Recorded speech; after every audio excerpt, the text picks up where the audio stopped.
Is doing tonight? All right, howdy. Hey, welcome back, Christine. Doing I'm quite here. alright. Let me keep Discord on top so I can Pretty see good. when Sarah's all seated and ready. Okay.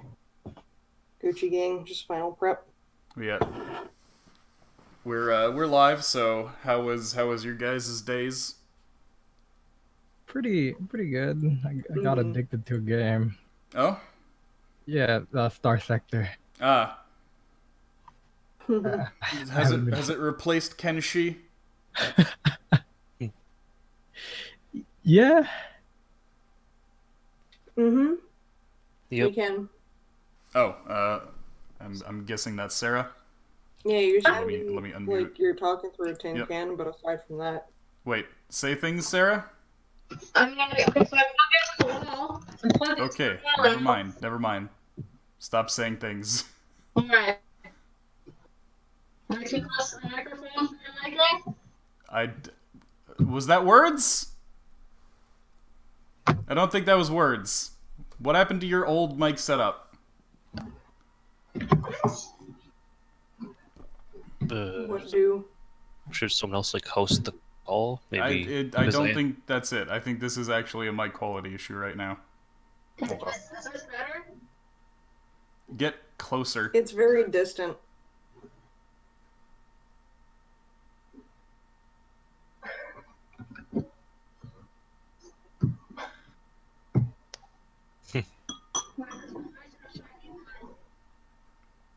Hey Jakey, Sass, how are you guys doing? Oh wait, are we live? Yes, we're live. Nobody told me that. I said it many times. If anything, you were still in the can, and Arugi and I heard. We just didn't Yeah. warn No, you. Nobody- I said it. nobody I said it when you were here. Anyway. Okay, what about now? Okay, that's good. That's good. That's fantastic. Whatever this is, stick to this. It was my webcam. It wasn't finding my webcam. Also, I'm plugged into the wall now. Okay, good. Things My should dad be good. found a patch cord, and he literally hooked up the one in the in the rec room, and I just happened to have.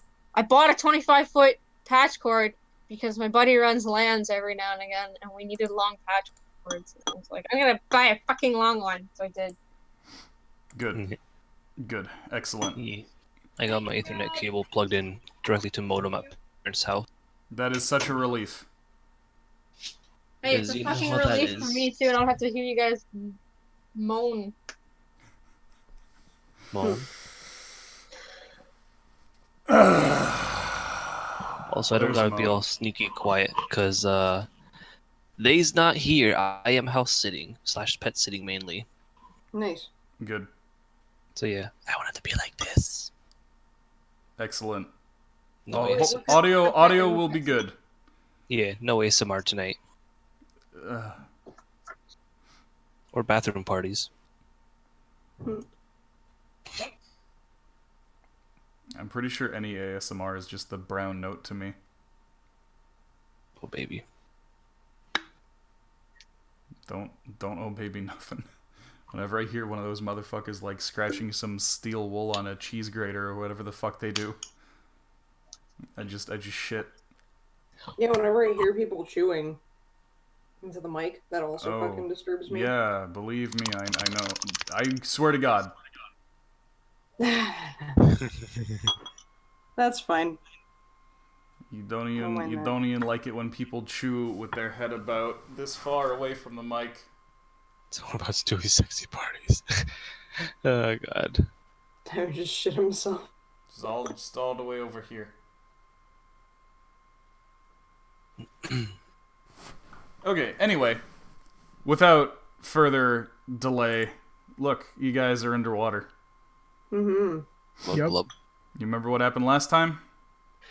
Yep, I was gonna meet Iskra, What noise was and that? I was going to pass wizard to her. Dog.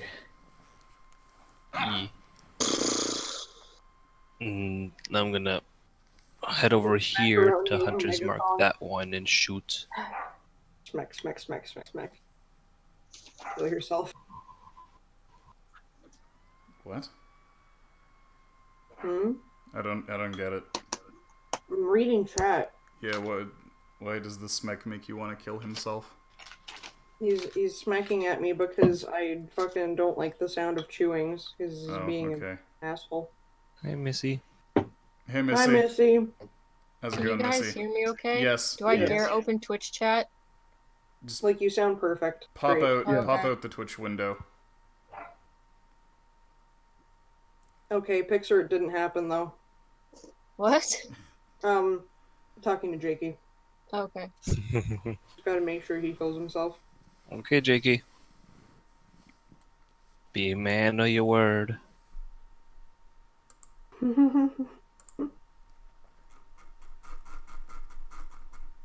Scrolling. Okay, so last time, who's not wearing their headphones? Bork. You guys hear my dog? Yeah, that's fine though. An occasional dog is fine. Me echoing into Sarah's mic is not fine. The cat is fine too. It's okay, we're bringing back prehistoric memes.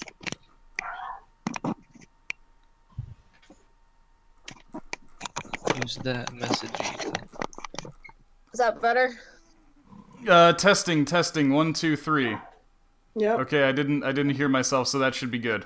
Okay, so Nice. on the last episode of the Funky Crunch Underwater Adventures with Skeleton Boat, you were fighting some underwater ghouls and marauders and whatnot, attempting to locate the precious cargo that Sampyl lost when the shipment was sunk.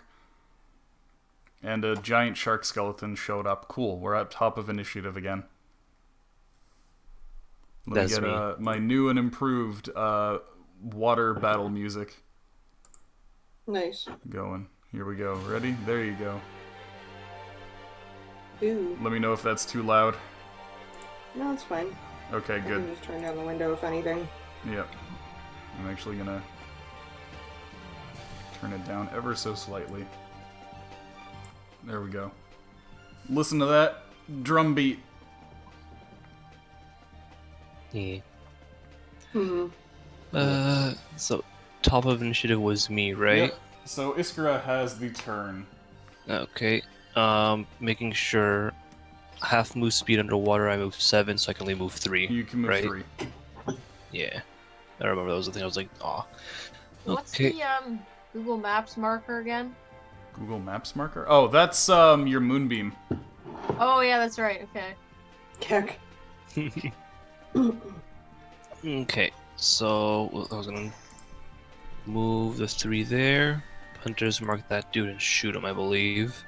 While he was gonna meet up over there and pass the wizard off to me. I believe that was the plan. It Yeah, was a keep great in mind Yeah. that Wiz the Liz is gonna have to chew through your glove somehow. That's fine. You chew. Are we Okay. wearing like diving suits? Wouldn't it be bad to chew through that? The connection, like the head and neck connection is watertight.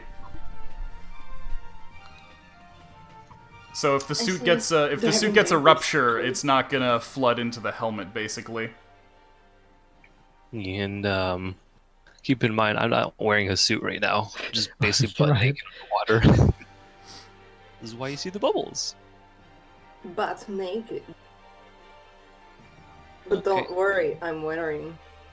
Yeah, you wearing. And I'm gonna steal your hose once in a while and just give it the suck for some air.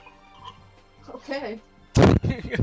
Okay. I'm gonna hunter's Yeah, mark this suck my boy. hose. Which one is Hunter's marked? Oh, that one. Yeah. Sorry, I was looking at my other screen. It's okay. Okay, this guy is now under the effects of your Hunter's mark. Cool. What was the thing with shooting underwater? Like, how far did it go? Only the regular range. You can't shoot past your regular range into your disadvantage range. Otherwise, it just automatically misses. Okay. Mhm. Okay, so his bases and 16. Okay.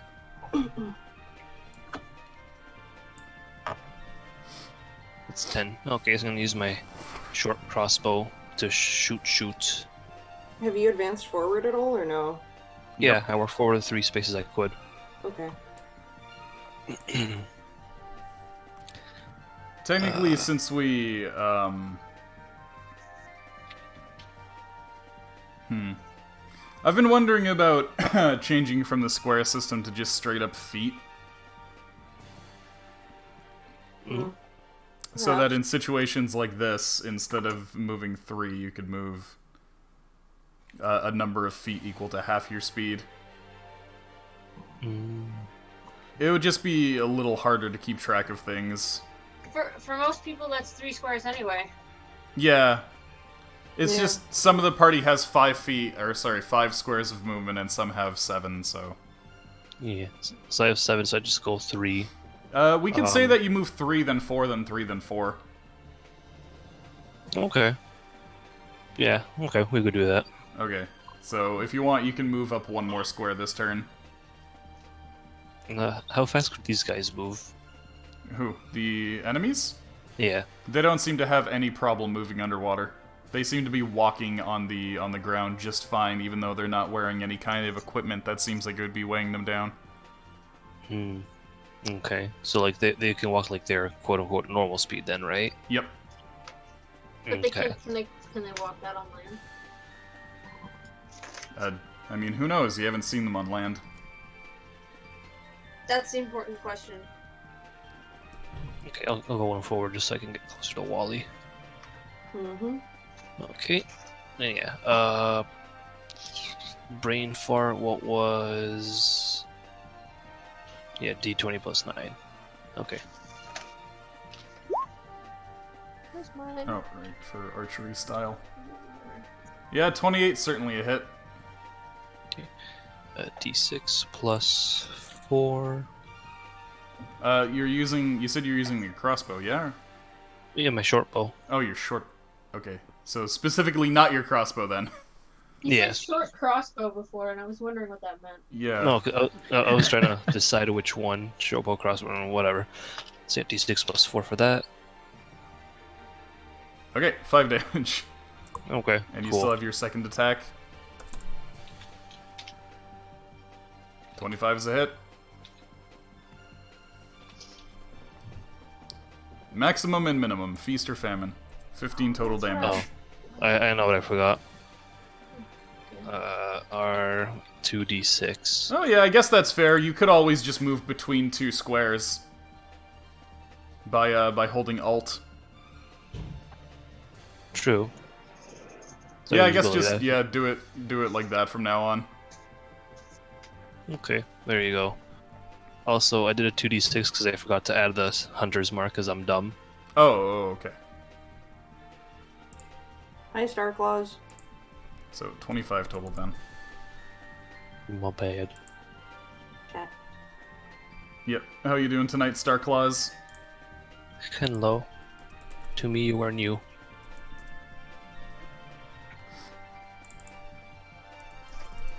Okay, so are you doing anything with Loishka? Oh, I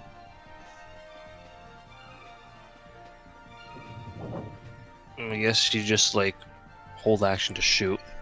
Okay. I don't think she can really do anything. Alright, fair. Not gonna bother swimming out with Loishka. I figured it's going to be the more reckless one compared to Loishka. Okay. She Also, has, like, yeah, a wooden leg. yeah, Loishka... Loishka's missing a limb already, so... Yeah, she sees a shark, doesn't want to risk another limb. Yeah. I mean, skeletal shark, Yeah. but shark nonetheless. Yeah, skeletal shark. Yeah. Okay, that's fair. In that case, on to the Ards. Right, I'm gonna go right over here and cast Shatter right in this diddle zone. Okay, Yeah. so you are hitting 4 targets with your Shatter. That's a con save, yes?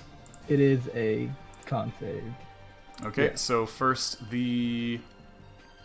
Oh wait, that's 5 targets. No, that's 4 targets. So it's all the ghouls. Sorry, I got confused about this barrel for some reason. Alright, so they don't have a bonus to con, so that's just D20. I'll roll it all the same. 18, so they all pass, so they all do take half damage. Okay. The barrel here explodes. That Here we barrel go. explodes from the shatter. Okay. I assume you're waiting to hex this guy when he comes into view, Rugi? Yeah, I'm gonna hex him. Yeah, because I just see the still C.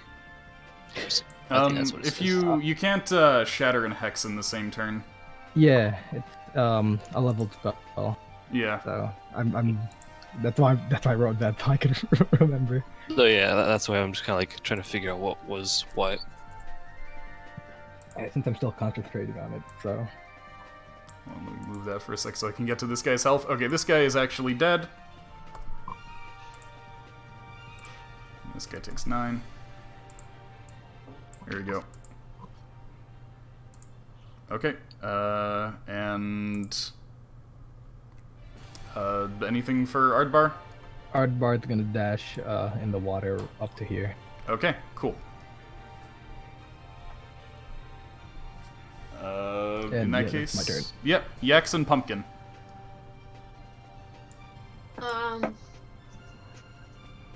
Ay, okay, I'm going to roll to attack this duder. You gonna rage? Yeah, that's a good idea. Okay. 20 plus. Oh my god.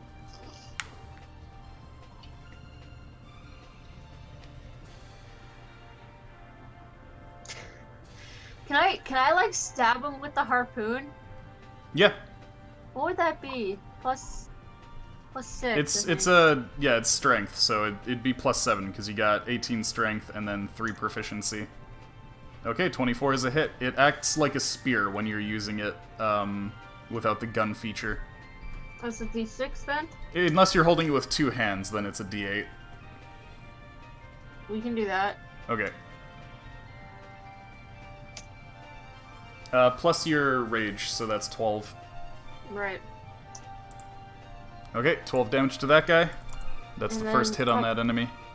Pumpkin's gonna move the moonbeam here. You have your second attack, by the way. Oh yeah, that's right. Well, okay. Well, it's the first hit on that guy. I've only played D&D for fucking ever. Hold on, let me move that for a sec so I can check this guy's health. I A think 9, 9 yeah, a 9 is not a hit. Oh. You moved the moonbeam. Yeah, I just moved it so I could check that guy's health. But yeah, he needs to make a con save for the moonbeam. Yeah, code save versus. I think it went up. Yeah, 14 now. Okay, so he succeeds, so he takes half damage. Sure. Let me read it again. Oh my god, I just photocopied it onto here. Yeah, it's 2d10. Half as much damage. 2, okay, so it's 2d10 halved.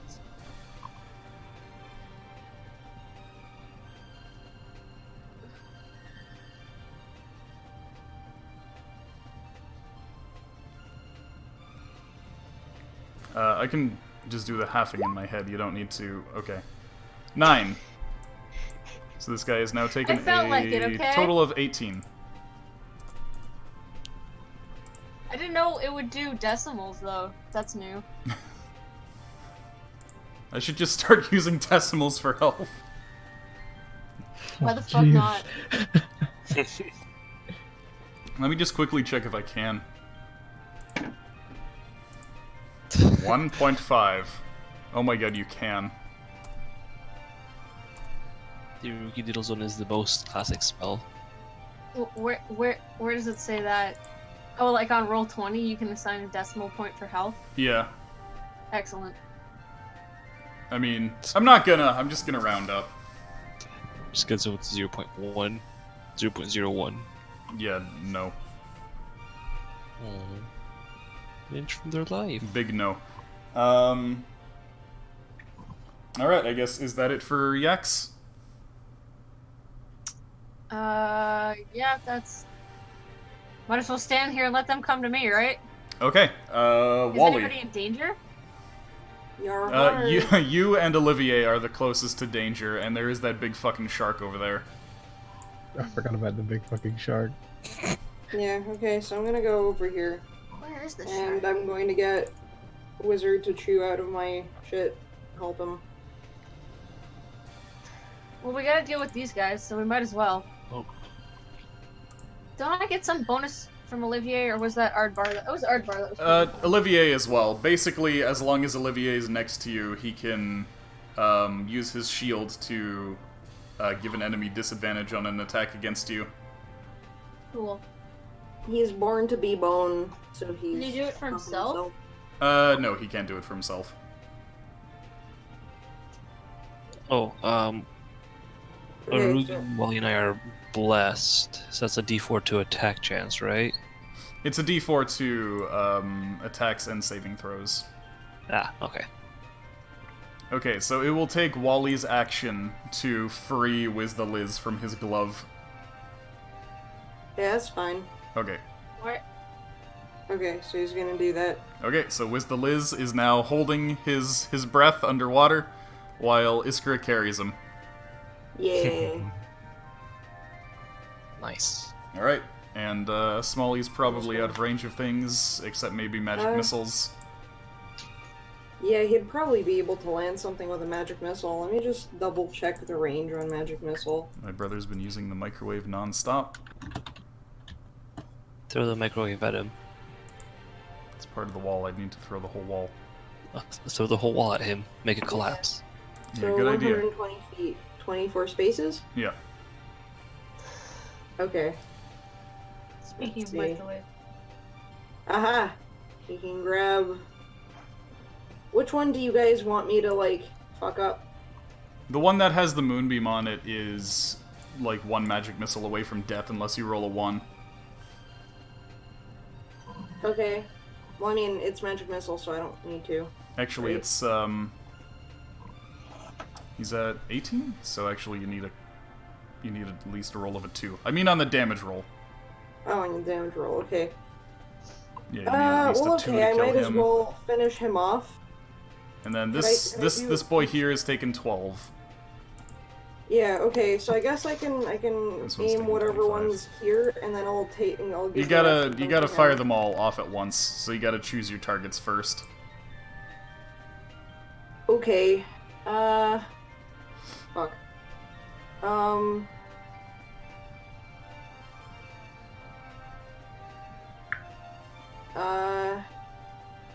I guess I'll deliver... I'll hit him with 1, and then I'll hit this guy with 2. So 1 and then 2. Okay, For a close so one. roll your 1 against the 1 first. Wait, so 1... Yeah, just D4 plus 1. Okay, so that one goes down. 2d4 plus 2 for the rest. Okay, so Great. this guy has now taken a total of 16.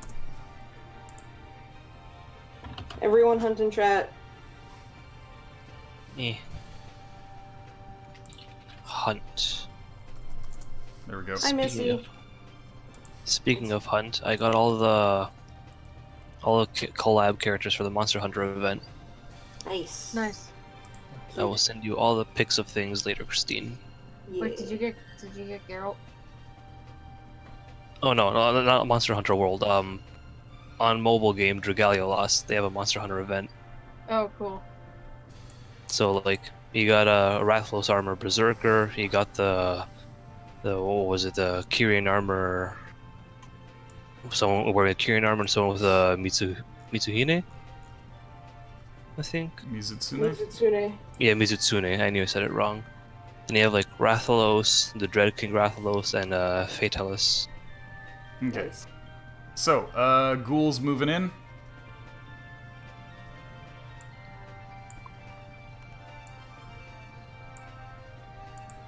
So we got 2 ghoul attacks against Olivier and 2 against Yax.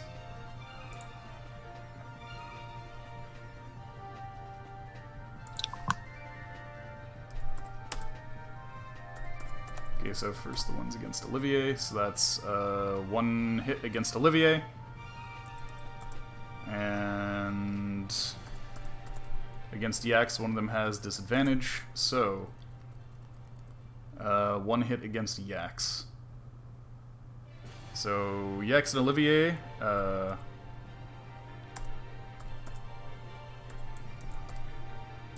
Olivier takes 7 damage. Olivier has now taken 7. Yax takes 4 damage. Okay. And each of you need to make a con save. Okay, Olivier crits his con save, he's fine. Do I have proficiency in that? Yeah, No, it's yeah. wisdom. As a barbarian, you have proficiency in strength and con.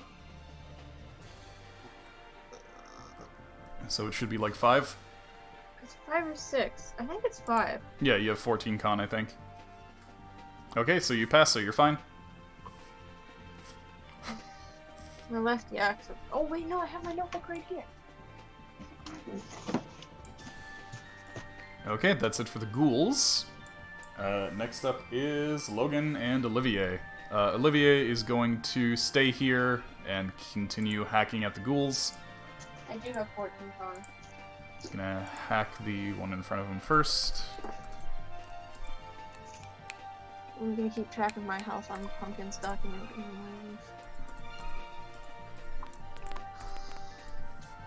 Okay, so he finishes off that ghoul and goes for the other one.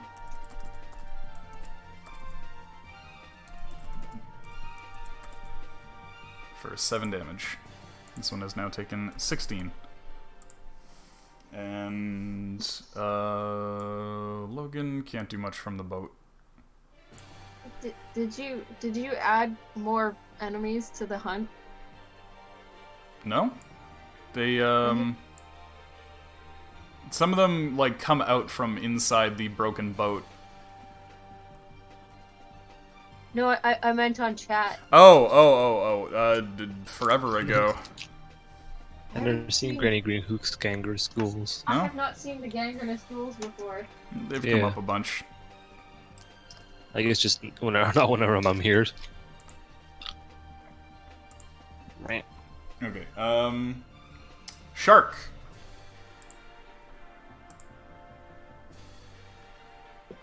What kind of shark is it? It is a skeletal shark. A bony boy. Yep, giant skeletal shark. Full Drum of it like a cartilage. fucking xylophone. Skeleton shark. Do. Anyway. God. I'm pretty sure that was just regular stuttering, not internet stuttering. It was like, supposed to be like a baby shark. Yeah, Yeah. I've never heard that song, It was luckily. just regular studying. I don't remember the tune of the song. Thank God for that. Okay, so the skeletal shark continues moving in and is now above the ship. Baby shark. Question: how dense is the skeleton? Or dense? How strong is the skeleton of the skeletal shark? Is like As strong as a are- shark's skeleton, approximately. so cartilage. How strong is cartilage? It's held together by magic. Hmm. It's necromancy, dude. It's held together by magic. Okay.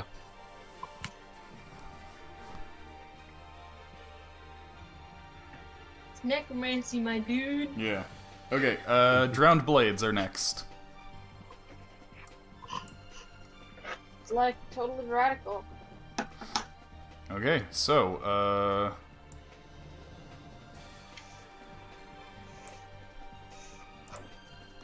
cool thing Ooh, about he coming. these guys... Yeah, he coming. We'll be coming around the mountain when she comes. This guy runs right at you.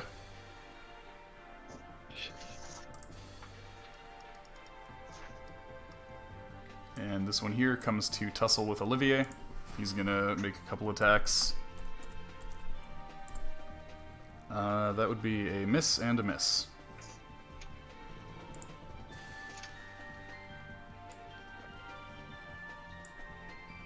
Okay, that's it for the drowned blades. We are back to the top of initiative. Okie dokes. Well, I want to protect Wally. Boy's close enough, so first I'm gonna put Slayer's Prey on him. Okay. And Oh, protect Wally. I guess I'll just pull out my melee weapons. For choppy choppy. Okay. Can you guys hear the television? Nope. Good. My parents are fucking deaf as shit. No bubbles. Actually, Iskra, before you move in, roll insight. Sorry? Before you move in, roll insight. Oh. Insight. I think that's the wrong person's insight. Hold up a quick sec. My, how insightful you are. Yeah, okay. Oops, D20.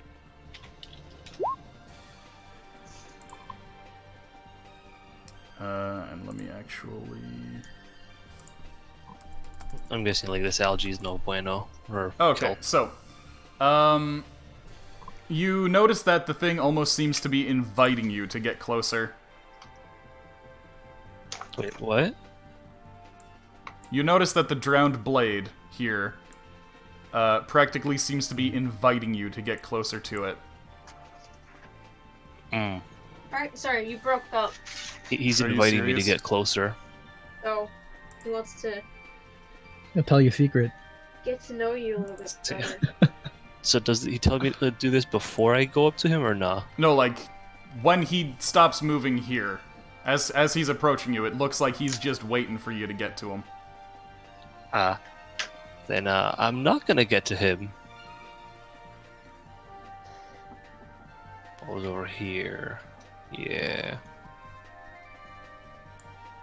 Oh, damn it. Okay, I was over here. Well, whatever, I'll fix that later. Okay. Okay, first I'll shoot him twice with who's close Turbo? enough now, yeah. Yeah, I'm gonna do with my new crossbow, Okay. actually. Okay, so, Iskra, you attempt Yeah. to use the repeating crossbow underwater, and it immediately jams. Okay. Can I still use No. no? Can't use nothing? Pulling out the crossbow and attempting to use it basically used up all of your object interactions for the turn. Okay. So then I'm just gonna So go. you've found your first bug in the product, so I guess write down somewhere it does not work underwater. Okay. There you go. Okay. Go here, protect Wally. Yeah. Cool. Okay. Can't really pull out shield or nothing. Yeah, make sure you write that down, by the way, because that's going to be Okay. important when you report back to Professor Keebler. Okay. I'll make a new page for that in my things. And I guess Loishka's still sitting tight. Yeah. Yeah. Lathia's not close enough, right? Nah. Okay. Wait. 16.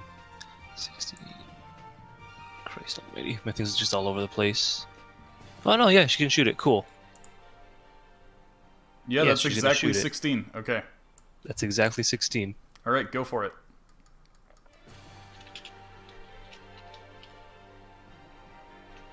'20's a hit.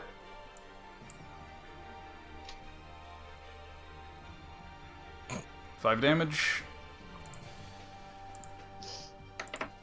It's now taken 30. And she got her extra attack this level. Her expertise, right? No, her extra attack. Oh, right. She has that too now. I forgot. Oh. Roll me another d20. Okay, you're fine. Shoot this in the back of the head. Oh god. Alright, is that it for Loishka? Yeah, that'll be it. Not Okay. much else she can do. Ards. Alright, I am going to hex that shark. Okay. And then I'm gonna blast him with Okay. my Eldritch Blast. Go for it. I thought you said shark for a second, and I was like, what? I'm gonna blast that shark. What? Nah, that was me. Okay, a 15 is a hit. A 10 is not a hit. Dang. How about a 15? Yeah, the 15 hits. Okay. That's gonna be this one. That was not decent. Okay, 8 damage.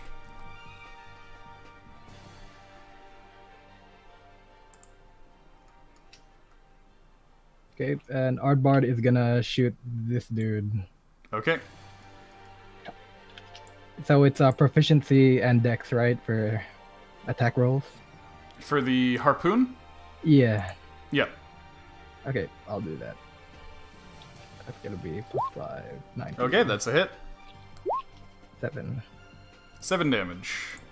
So this thing has taken 37. And, because you used the harpoon gun, you get to use its thing. The special grapple. So you get to make a grapple check against him. That's strength? Yep. Okay. It's, your athletics versus, Athletics, okay. yeah. 22.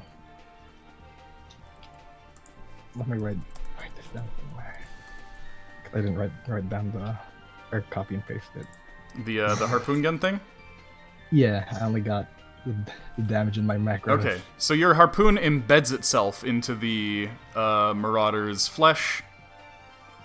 They cannot move away from Ardbar, and as long as they're hooked, you can use your bonus action to pull them up to 30 feet towards you.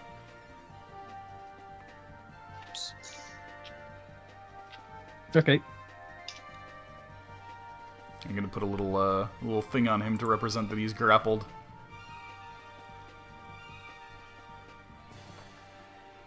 There you go. It's a lock.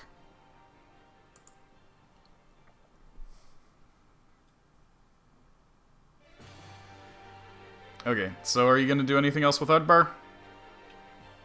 I think we're good. Okay. In that case, Yaks and Pumpkin.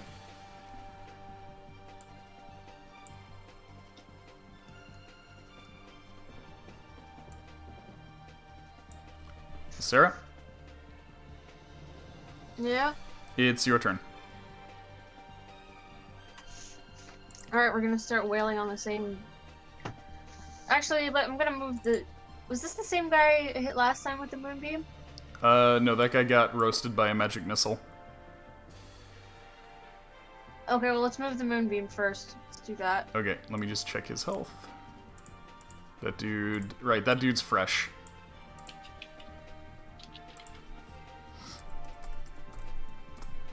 Okay, so he crits the save, but that doesn't really matter. It's just your 2d10. And then half... No, I typed it in wrong. Okay, So, so he 4 takes... damage. Yep, 5 damage. Sorry, I gotta keep moving that off of him to adjust him. Gonna attack the one in front of Yak. Okay, that's a hit.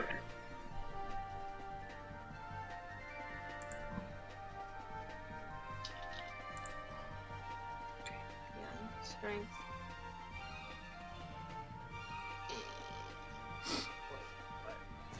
Four plus, yeah, plus 6. Okay, 14 is a kill. Alright, we'll do the second attack on Moonbeam guy. Okay. 9 is a We miss. missed before. Amazing. Okay. Is that it for Yaks and Pumpkin? Yeah, I might as well stand my ground. Nothing else standing between the fucking squishies and the shark, so... Okay. Wally. Shit, how many rounds is Moonbeam? Moonbeam has 5 more turns on it. Up to a minute. Yep. So up to Okay. 10 rounds. It's been 2 or 3? Maybe 4. It's been 5. I've been keeping track. Okay. Okay, so this thing's attacking our boy now? What thing? That thing. The one right in front of you? Yeah. Yeah, it's trying to mess with you guys. Okay, can I do a check to see what this thing might potentially be weak to? You can just roll your knowledge about it. Roll my knowledge. Yeah, do a knowledge arcana. Knowledge. Or even a knowledge religion, but your arcane is better. Yeah, Arcana is probably better. Yeah, wait. That's a +8, okay. Since it is an undead, you're certain that you shouldn't use poison against it, since it doesn't have any kind of life systems, and since it's underwater, you shouldn't use fire against it. Beyond that, you can't really discern any kind of other weaknesses or resistances it might have. Okay, so let's see. So Dragon Breath gives me... I think it gives me Lightning, Fire... It gives you all the types of dragon breath. Yeah, Acid, Cold, Fire, So just, Lightning, think or about poison. the 5-color dragons. Wait, these guys are undead? Yep. E. Maybe Cold? Would Radiant work?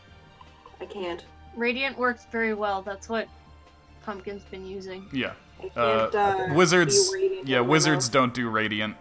Okay. No, I was wondering for Ardbard, because Ardbard has Yeah, that would work. Okay, so I guess I'm gonna go for Cold so I can, like, freeze him in place. Okay. Okay, so I'm gonna cast, Dragon's Breath on Wizard, and he's Okay. gonna come in here and... Hold on, let me just... There we go, so you can see his crystal. What kind of waters are we in? Are they relatively warm? No, they are frigid. Frigid, salty water is very dense. Okay, so I have to attack with... Alright, with, that's... Actually, Wallace. wait, sorry, I forgot where you are. You're, not actually in frigid waters. You're in, not quite tropical. Oh. So, like, Right. I forgot that the you're Carolinas. you're down near the islands, so basically you're in the Caribbean. That is tropical. Just north of the Caribbean, really, because you're near the top island. Ah. Is 21 a hit? You're doing Dragon Breath, right? Yeah. So it's not an attack roll, it's a dex save. So he Okay. fails the save, roll your Oh, that's 3d6. fine. Okay. Alright. The drowned blade slows down and gets real crunchy, and then breaks up. Nice. It's real crunchy. Yep. Yeah. Wizard gives Iskra a thumbs up. I give Wizard thumbs up back.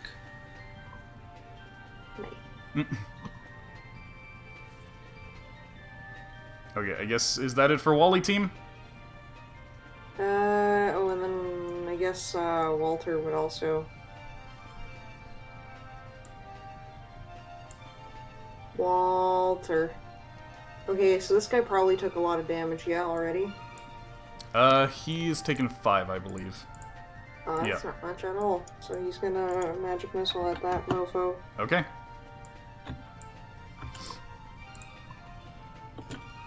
So 3d4 plus 4, or no, plus 3. 11. Okay, so now he has taken a total of 16. Mm-hmm.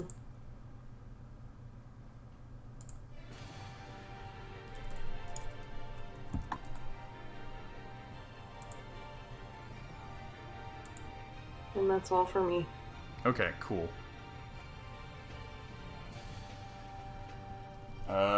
Next up is the remaining ghouls.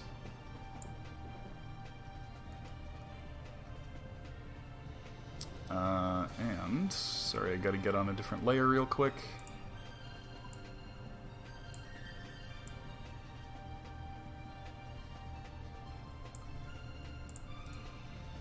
You actually see a couple more ghouls coming out of the ship. Ah, shit.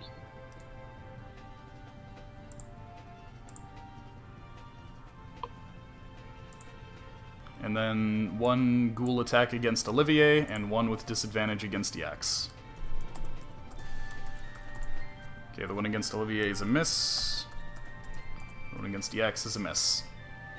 Alright, that's it for the ghouls, Logan and Olivier. Olivier is going to switch his focus to the drowned blade here.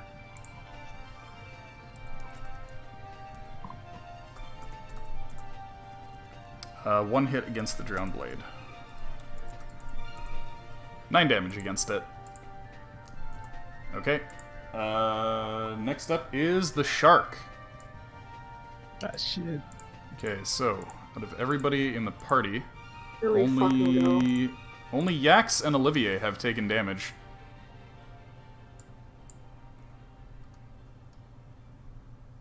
So the shark actually comes down here.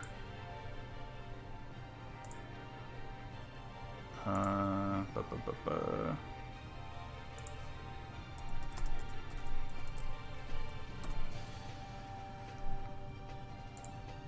Barely a hit.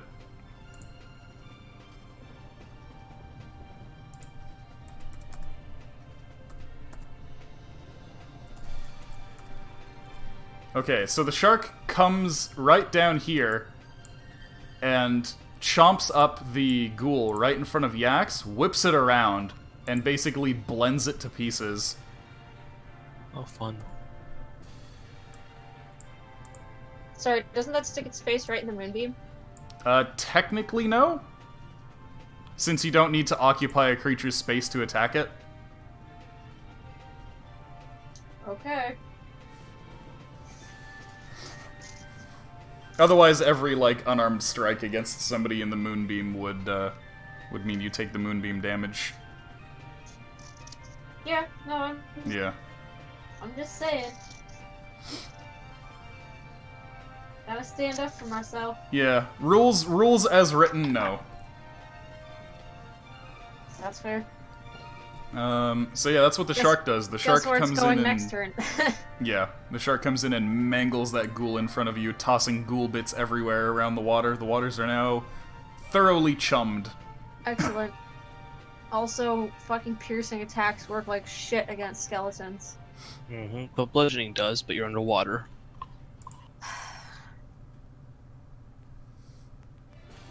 Does anyone have, like, Blades Shatter? against. Urugi does I have got shatter. Yeah. I can use it another 3 times. You see another drowned blade come out from the ship. Thunder Wave would be fucking awesome, too. Pokemon move? There you go. Okay, back to the top. Iskra. Yeah, like Pokemon. Okay, target shark with Hunter's Mark. Okay, shark's marked. Okay, then Bobo.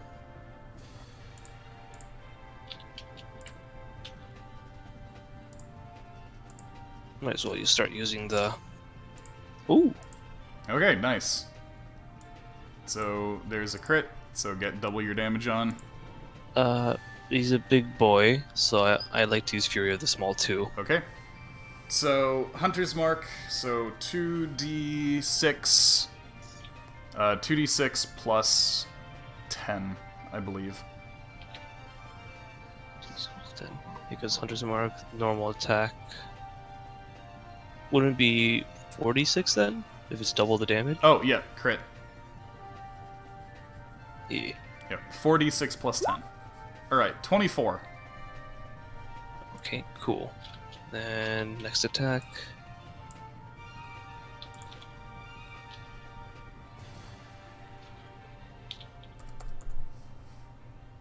Okay, a 28 is a hit. And then it's just 2d6 plus 4, so 11 more damage. Yes. So it has taken a total of 43. Nice. Okay, I will very slowly, warily start approaching. Okay. I need to, like, I'll just grab Wizard for now. Okay. Whoa, okay. And Loishka's probably out of range. Oh yeah. Okay. In that case, Ards. Okay. I am gonna Hexblade curse this guy. Stacking curses. Okay. On the shark. And straight away blast him. Alright, go for it.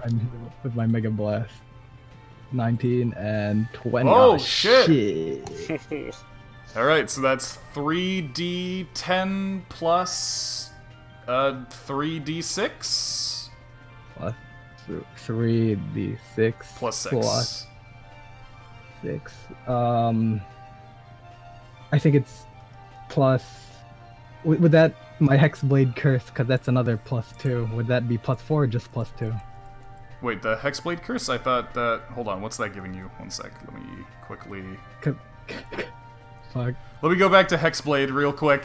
I keep forgetting all of the things it does. Oh no, it's your proficiency bonus, so it's Oh, I didn't update that. yeah, it's plus 3. So it's an additional... Okay, so it's plus 12. Shit. Yeah, because it's... You hit it with both rays, so... Yeah, so Okay. 3d10 plus 3d6 plus 12. Okay, fuck. Hold up. I need to retype that because I typed in the wrong thing and it won't let me copy and paste it. Okay. 38.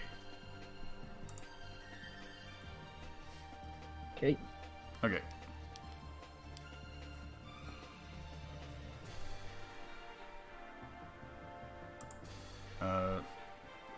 Should be 81. Yeah.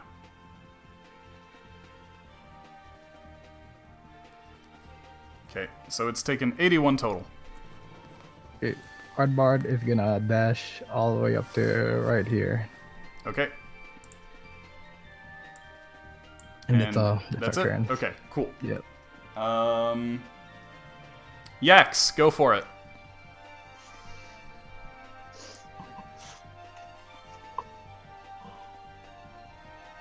Okay, it needs to make a con save. It has plus 5 to con. Kiss the shark. And it actually fails. The things that had 0 con were succeeding, and the thing that has 21 con fails. So roll your full 2d10, 16 damage. It's now taken What is 97. That's a drowned blade. What is this? That's a ghoul. What's this? What's this? There's magic in the air. Shut up. Okay, going after the drowned blade. Alright, 21's a hit.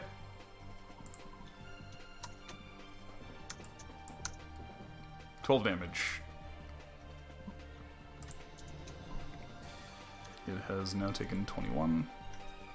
9 is a miss. Why have I rolled a 9 like every single second attack? Because you don't reckless. No, I've rolled a 2. I just keep consistently rolling a fucking 2. Yeah, if you had maybe a third one on there. Ugh.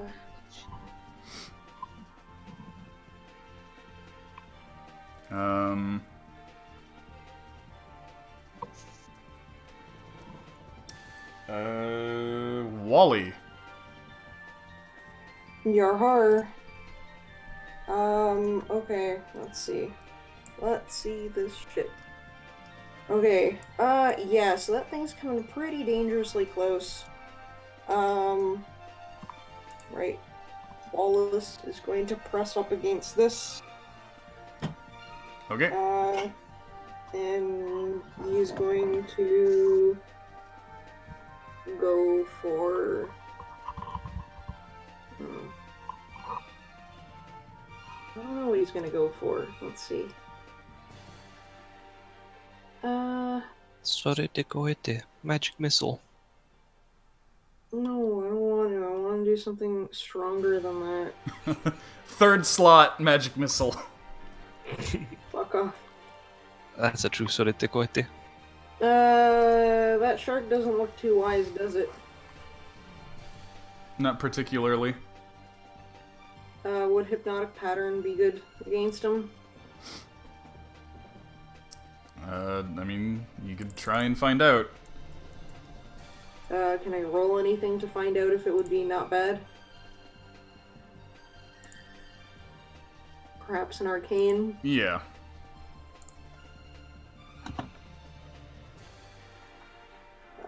What was my arcana? I think it was +8. +7. +8. It should be, your Arcana should be like +10.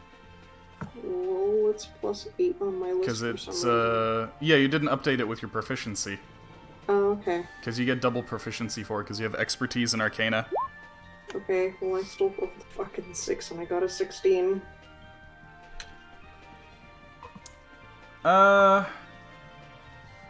You're pretty sure you should at least be able to confuse it with the hypnotic pattern.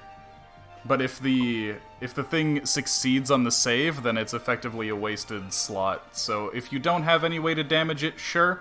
If you do have a way to damage it, it would probably be better to damage it. Wait, so the middle part got cut off a little bit. Why would... You'd at the very least be able to confuse it with the hypnotic pattern. So if you have no other options, then it's completely fair to try and use hypnotic pattern on it. Okay. Wait, if it gets hit, does it, like, snap out of it? Yes. If it takes any damage, it snaps out of it. Okay, so I feel like we should probably mop up the tinier guys. And, like, attempt that first. I have so much curses on this guy though. Okay. Are they, like, limited time? They're limited until the shark dies. Okay, so we could probably fuck him up later. I'm gonna attempt a hypnotic pattern. Okay, where are you sticking it? It's a 30-foot cube, yeah? Yep, so it's a 6x6. Yeah, so 6 spaces, huh? Yep. Okay, well, holy shit. It's a lot of spaces. You could just draw a cube and then place it. No, I'm just trying to make sure that it's... Wait, 6 spaces? Yeah, you're right, okay. I'm just trying to, like... Okay, so would it... Okay, there we go, 6. And then I could probably hit, like, a ton of them. What if this guy's only partially in it? Would it still get him? Yeah. Holy fuck. That's a lot of power. I'd be able to fucking get all of these guys. It's Oh, 6x6, so... There you go. Oh, yeah? Okay. Oh, wait, like just 6 across? Wait. Yeah, it's 6x6. Yeah, so who drew this purple here? Hi. 6x6. Yeah, I guess I don't... I'll be able to get all of these guys. Okay. Okay, so they each need to make a wisdom save. So I'm gonna do it top to bottom. Is that where you want to put it? I'm just trying to look at where the fuck. Yeah, so 1, 2, 3, 4, 5, 6. Yeah, okay. Yeah, that's a good place to put it. Okay. Get rid of those things. I'm gonna get rid of the cube. Yes. Okay, so I'm gonna go top to bottom. Okay, so failure, success, failure, failure. So, this dude here, I'm gonna put, what's a good hypnosis symbol? Let us see. Wait, so only one of them succeeded? Yeah. Oh, and it wasn't the shark. You could put the broken skull. I'll just do this.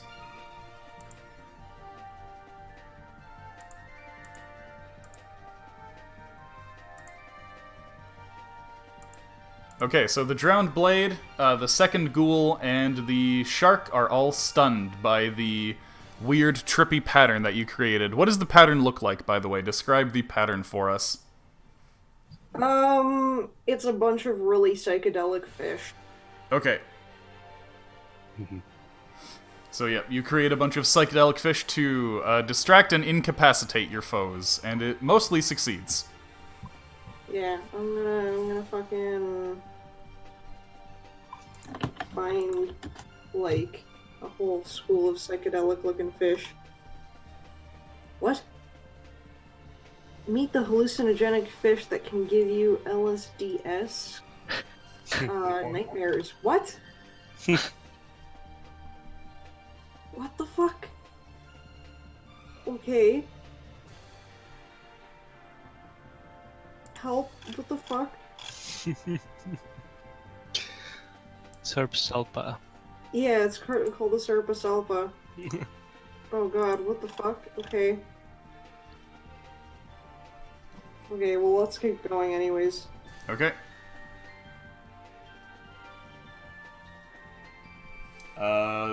Anything with Smalley?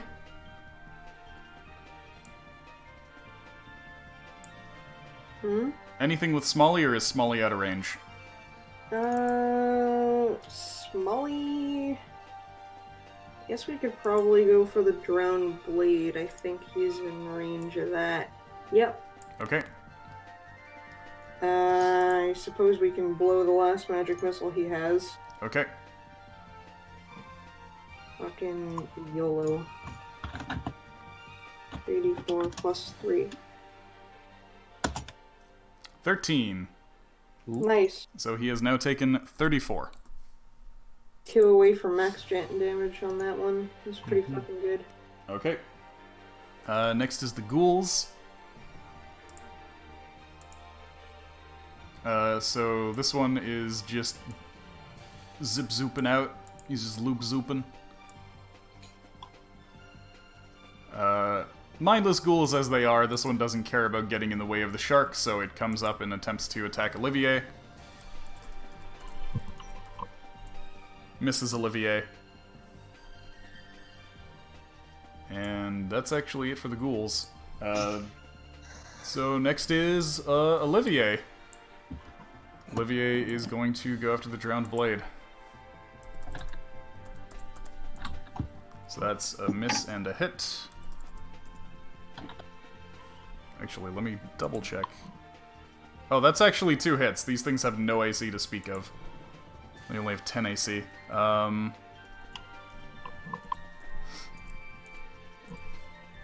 so he finishes off that drowned blade. And puts his shield between, you know what, he's gonna risk the opportunity attack for this. Oh boy. Alright, Meat so that guy shield. misses.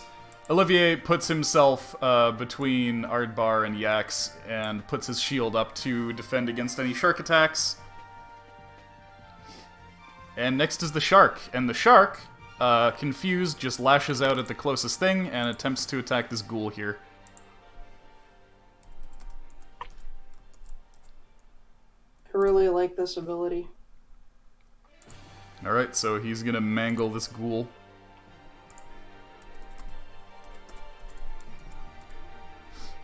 Alright, yep. Ghoul is bits now. Jeez. Man, this shark's just trying to help you guys. Hey man, why the fuck not? Alright, next up is the final drowned blade, who is just going to brown out. And then we're back to Iskra. Dokie. Want me to shoot the shark? Hmm. You still have one more curse to I put would on say, it. Yeah, I would say don't fucking shoot the shark. I mean, He's gonna snap out of he's it. fine to shoot the shark because it's gonna be Iskra and then Ards. Oh, true. Okay. Yeah, I like I don't figured think there's we were- much else. Like these two are just the ghoul and the drown players are just doing whatever. You got the one ghoul way up there. Oh right, I that's forgot true. about him. Oh, He walks in a bit. yeah, he's gonna become a problem in a second, but I guess not a big enough one. Yeah, so I think the shark's more pressing compared to like two. Yeah. Compared Tripping dudes. compared to those like fart sniffers over there, who are just there fucking tripping out on fish. Good. Okay, so I'm gonna put my Slayer's Prey on Sharky, Okay. and I'm gonna shoot.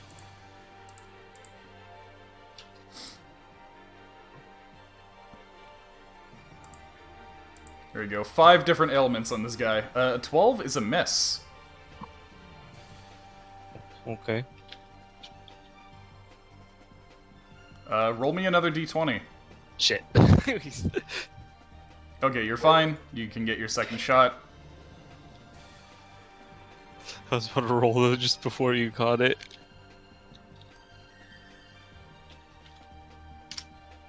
$17 is a hit. Yet 1 is the only thing you can roll right now. That would have missed that shark. Wow. Okay. First weapon shot, so 3d6 plus 4. Yep. Yeah. Okay. Thank 10 you. damage to the shark, and the shark snaps out of the hypnotic pattern. Thank you, Dark Souls. It's now taken 107. I'm just gonna move these closer here, so Wizzliz can get closer to breath if needed. Okay.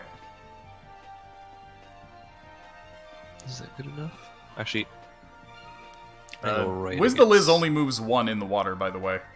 Well, I'm holding him though, right? Yeah, so he's definitely not close enough to breath. I know, but that way he's closer for the next chance. Okay. When Have him hang on someone's harpoon and shoot him. You could certainly do The that. shark. Fucking keck. breath from inside the shark. I'd allow it.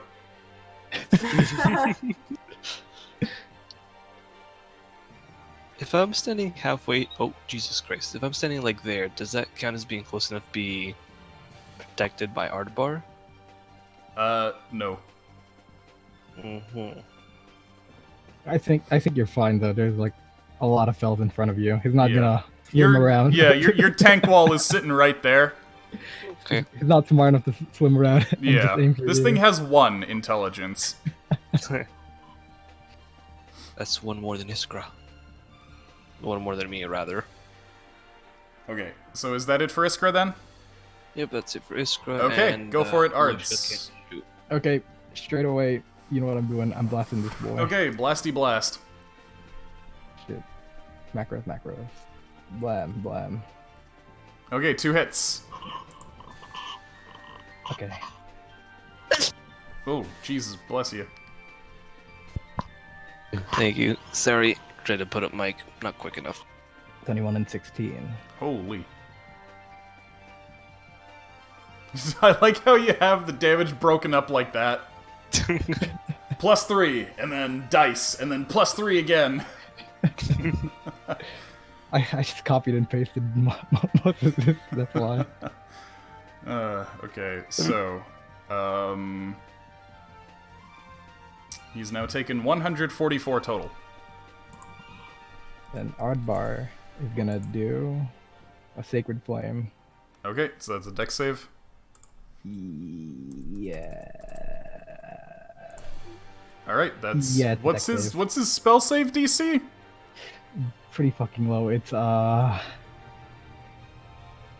save. It's hold up, let me scroll to it because I haven't. His written it down wisdom's yet. 12, right? It's 11. I think. He's got his proficiency bonus now. So it should right. be... Well, it should be 12, in which case this is still a success. Okay. Yeah, because 8 plus 3 plus 1. Okay. And that's our turn. Or Okay. I'll have Ardbard move up here. Okay. Meat wall. Meat wall. Meat wall. Okay. Meat wall? Meat wall. Speaking of meat wall, Yax, your turn. I heard meat wall.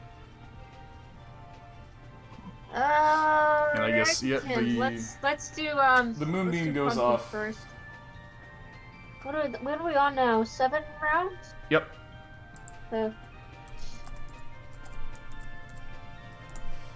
Okay, so 2d10 halved.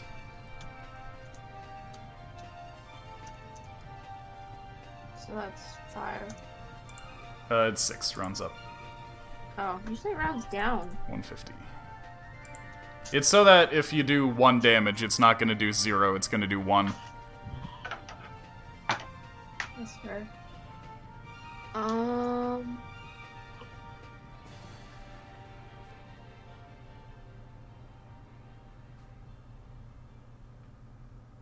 Where's that guy staring at fish? Yeah, that guy is currently hypnotized. Oh.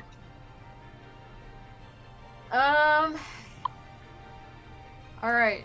Then instead I'm gonna go up against the shark Okay. and hit it with the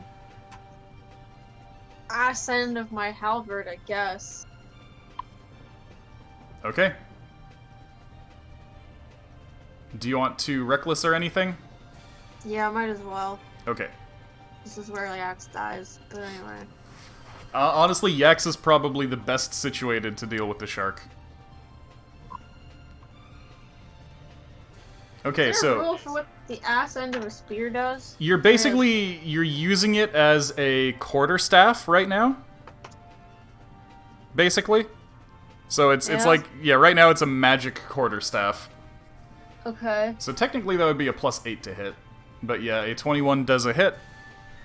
No, it'd still be a +7. I still have proficiency in it. It's magic. Yeah, so it's So it's +8. Oh, it'll be +8. Oh, right. Duh. Doesn't matter. Okay, what does a quarterstaff do? 2d4? No, it's D6. D6. Okay. Do I still have disadvantage on that? guess Not if you use reckless. Not if I reckless. Yeah, okay. it eliminates the disadvantage.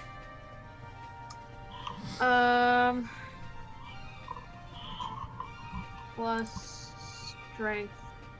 Plus, I think I'm still raged. Yeah, so it should be, yeah, D6 plus 6, 12. So that is 24 damage. Since it is weak to bludgeoning. Should I make my second attack? Yeah, what else are you gonna do? I'm gonna take that as a yes. Okay, roll me another D20. Reckless attack, he says. Okay, you're fine. You do manage to hold on to the weapon. I mean, it was eliminating your disadvantage, so... Yes, it did negate the disadvantage. But anyway. Hey, Wintrigue. Welcome to the stream. Would not have mattered. It might have mattered for the first one.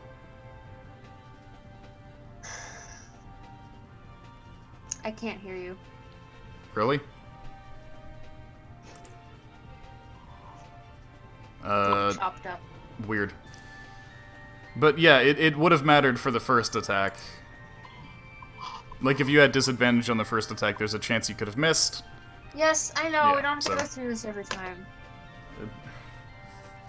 Okay. I'm supposed to go ha ha and move on. Wally? Hello. Okay, so... Alright, Wizard's just creeping up, I guess. With Iskra. And Wallace is going to...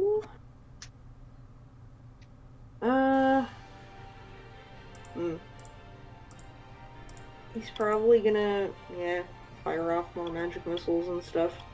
Okay, Well- more magic missiles at the shark. Is the shark in range? Yeah, because I don't really have anything else that would, like, assault nicely underwater, because it's either a fireball, or dragon's breath, which I'm casting, or magic missile. What was that?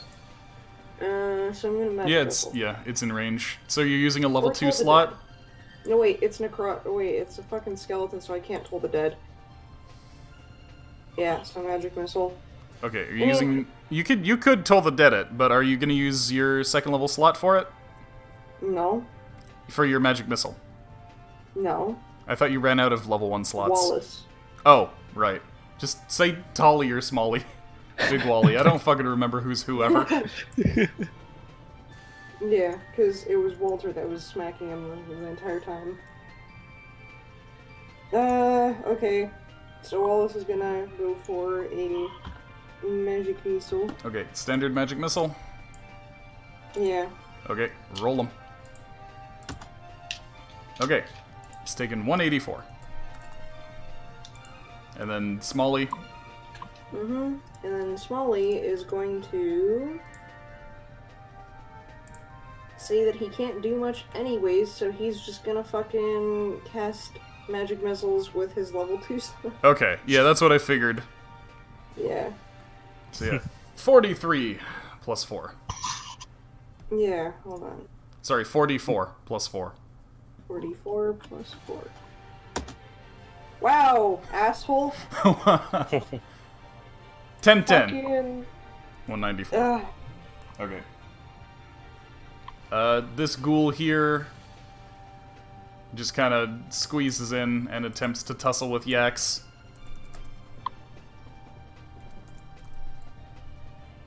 That is a miss against Yax, even with the advantage. The other ghoul just kind of molds. And Olivier is going to come up here and start protecting Yax with the shield.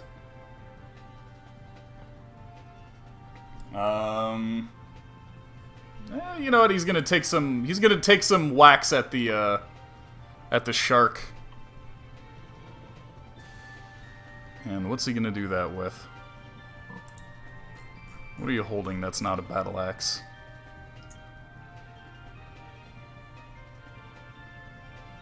Who's stronger, Yax or Olivier? Yax, Ardbard- Yax has more strength.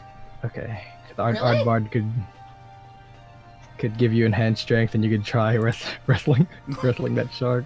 I don't think you'd In fact, be able to because it's too many sizes too large. Oh You can only grapple something that's one size larger than you. no, don't true. You could ride it. But yeah, Olivier only has 16 strength, but he's got 18 con. That's, yeah, that's what he do.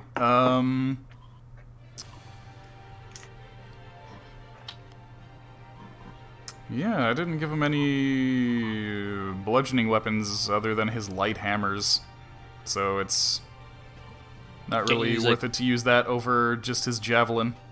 Can't use his axe sideways. Call it a day. That's like Or even just worse. hand That's him like the trying to. halberd. Nah, he's just gonna do as usual. It's a free action to pass somebody something. I mean, you're currently using it to attack though, so it's different.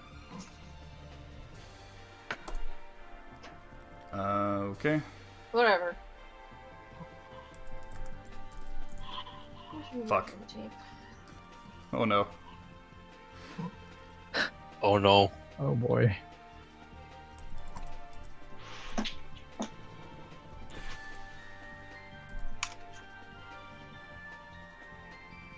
Okay, so Olivier actually pokes Yax by accident. By Yaxident. Oh. Yax ends up taking 5 from Olivier poking Yax. He does, however, also get a hit on the shark Shoot. for 4 damage. Well, it's the first time somebody's actually accidentally hit an ally. Rolling double ones.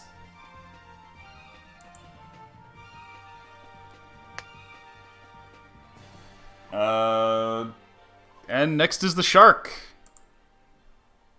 And the shark now has a decision to make. So...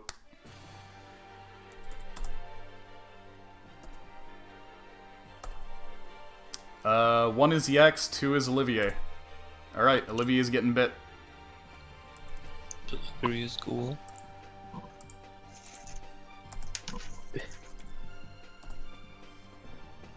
Seven plus Oh god, I wasn't. 9 is, thanks to Olivier's shield, a miss. Okay, cool. Olivier manages to fend off the shark's bite, only barely.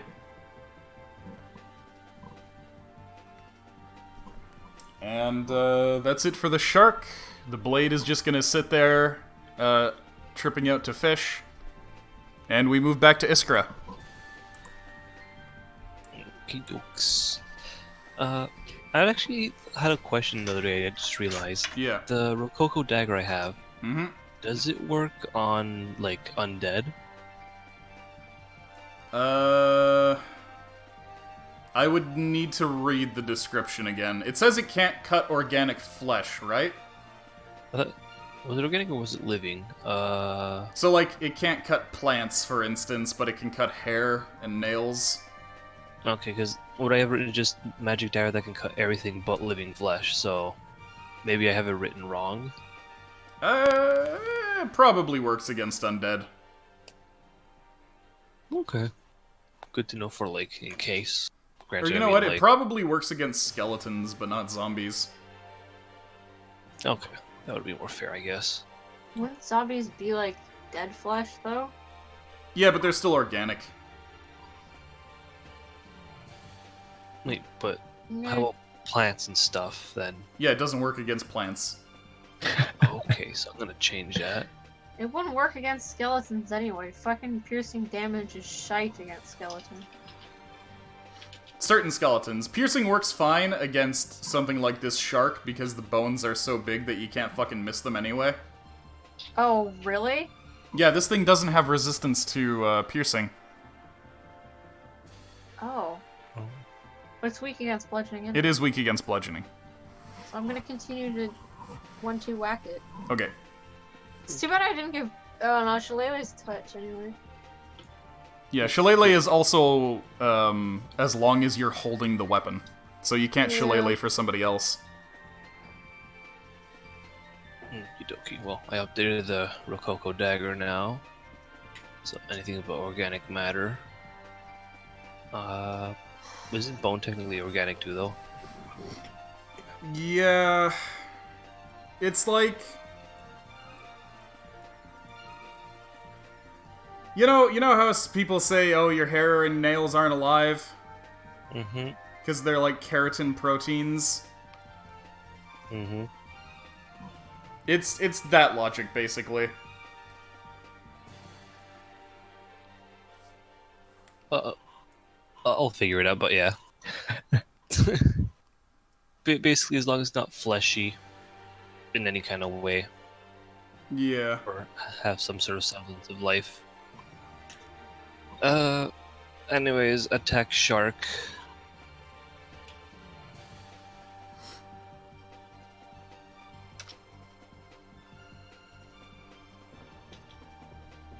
Uh, 3d6 plus 4. Yes.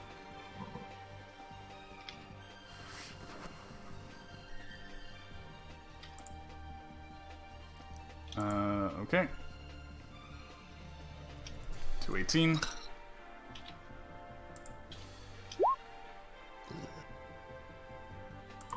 My favorite thing is when people try to question the rules of literal magic. I'm just wondering like how it works because I remember I said living flesh. It's like, does that mean it works on zombies because there's not living, or that's why did I just write it wrong? Anyway.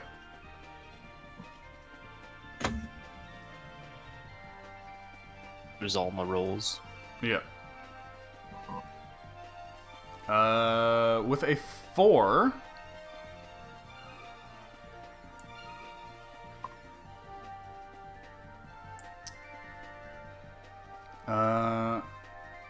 let's see. I don't know. What's a good penalty for a 4 for shooting your bow?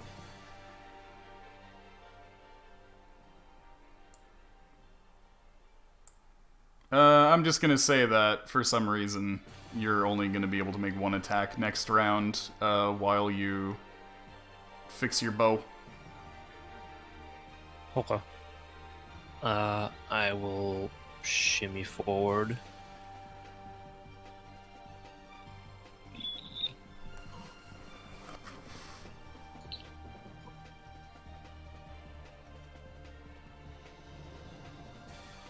Yes.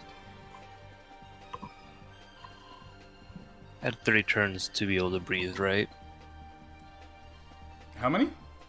30 turns Yeah, to breathe yeah, in water? yeah. Okie dokes. That's my turn. Not Iskra, Loishka will be ready to shoot Shark if it gets close enough, which I doubt, but I'll be back in a minute. Okay. yeah.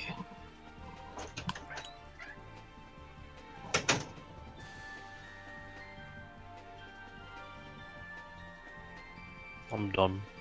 Hmm? There's not much else I can do. Okay. I'm going to rule that the dagger... I'm looking at the description for this thing now. The reason that the dagger is able to cut hair and nails is because the cells in those on the surface are not alive anymore. So technically you could use it to, like, scrape dead skin off yourself if you wanted. So I'm going to rule that it can, in fact, damage undead and constructs just fine. Okay, so I can kill ghouls with it if I want to. Yeah. So I'll put living matter. Rare frog?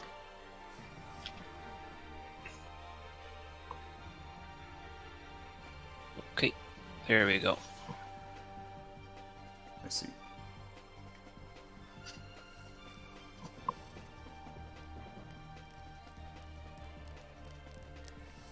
Okay, so is that it for Iskra? Yep. Iskra and Loishka are done. Loishka is just ready to shoot if Shark gets close. Doubtful, Okay, but Arts. Okay, straight away, I'm blasting. Okay. I had to get rid of this shark. Bang. 10 and 20. Okay, 10's a miss, 20's a hit. Okay. Bang, 14. Okay, 14 damage. Our bard's gonna still attempt to 2, 3, Sacred Flames him.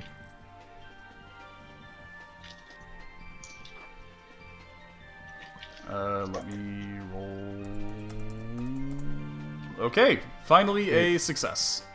There we go. Cool! Max damage. Then he's gonna form the 2, 3, 3.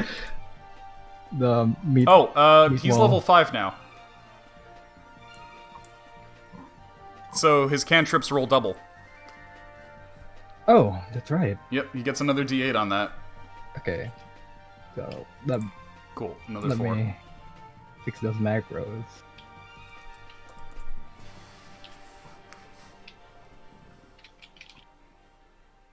Fuck, I forgot how to change macros. Wait, no, I found it. Okay,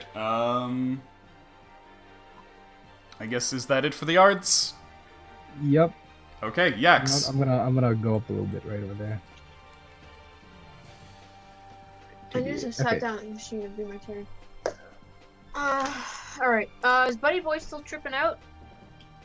Yeah, the one next to you is still tripping out. You can see their little icon. Oh, Little okay, so swirly. not the ghoul then. Oh, whatever. I'm just gonna keep hitting the shark like I did last turn. Okay. That seemed effective. We got one more turn left on Moonbeam, I think. This is the 8th turn of Moonbeam, so it has 2 more after this. Okay, go for it. Let's do that. first. Okay.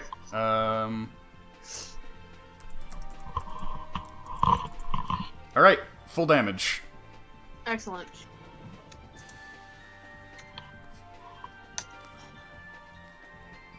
Uh, 241. Nice. That's an Okay. interesting number, 241. And then reckless attack, I guess. 20. Alright, 20's a hit. And I guess since you're... Oh yeah, are you using your quarterstaff? Yeah. Okay.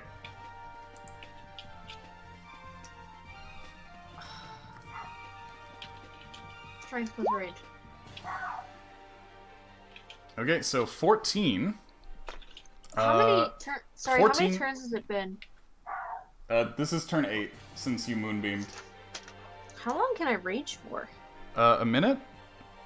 And then you have multiple rages, so Yeah. you can just rage again anyway. Anyway, you actually bashed the shark to pieces. Cool. Yay. Bye. Yep, so you finally struck it loose, the bones separate, and the magic holding it together dissipates. There's now shark bones all over the place, and you still have an attack left.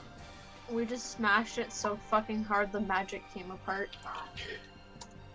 Yeah, so I'm gonna hit this guy. Okay. Whoops, that puts 58. Hey. Okay, that's a hit. Oh, just keep doing what I'm doing. And smash. Let me smash! Okay. 7. Next is the ghoul. I'm gonna switch to Ghoul's the harpoon gonna- again next turn. Okay. Ghoul is going to try to take a bite of you. Ghoul misses. Logan and Olivier. Olivier comes up, starts hacking at the ghoul.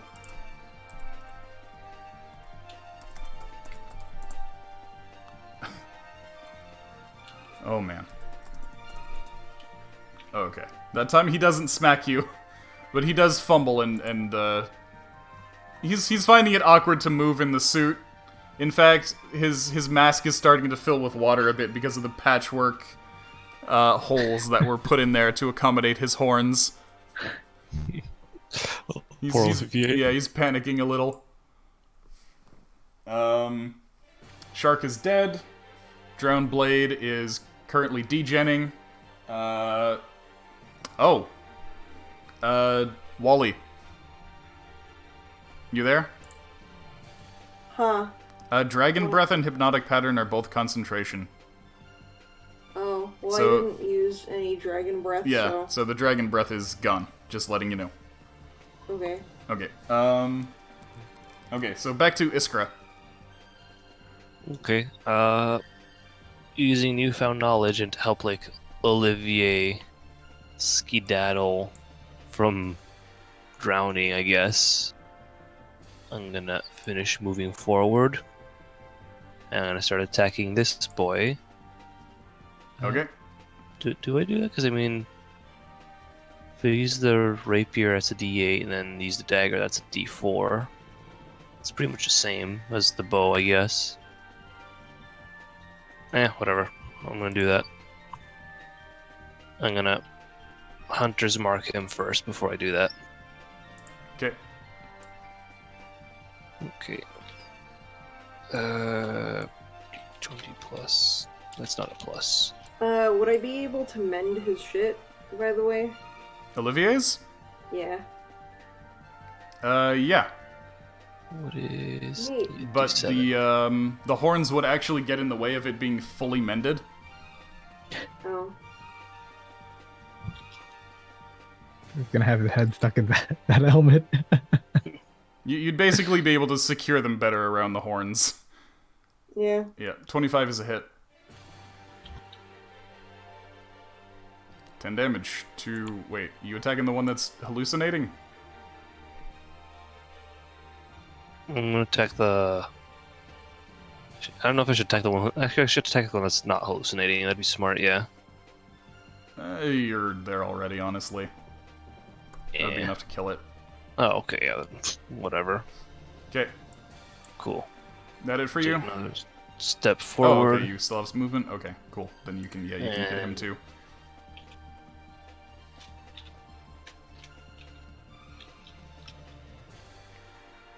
13's a hit. Cool.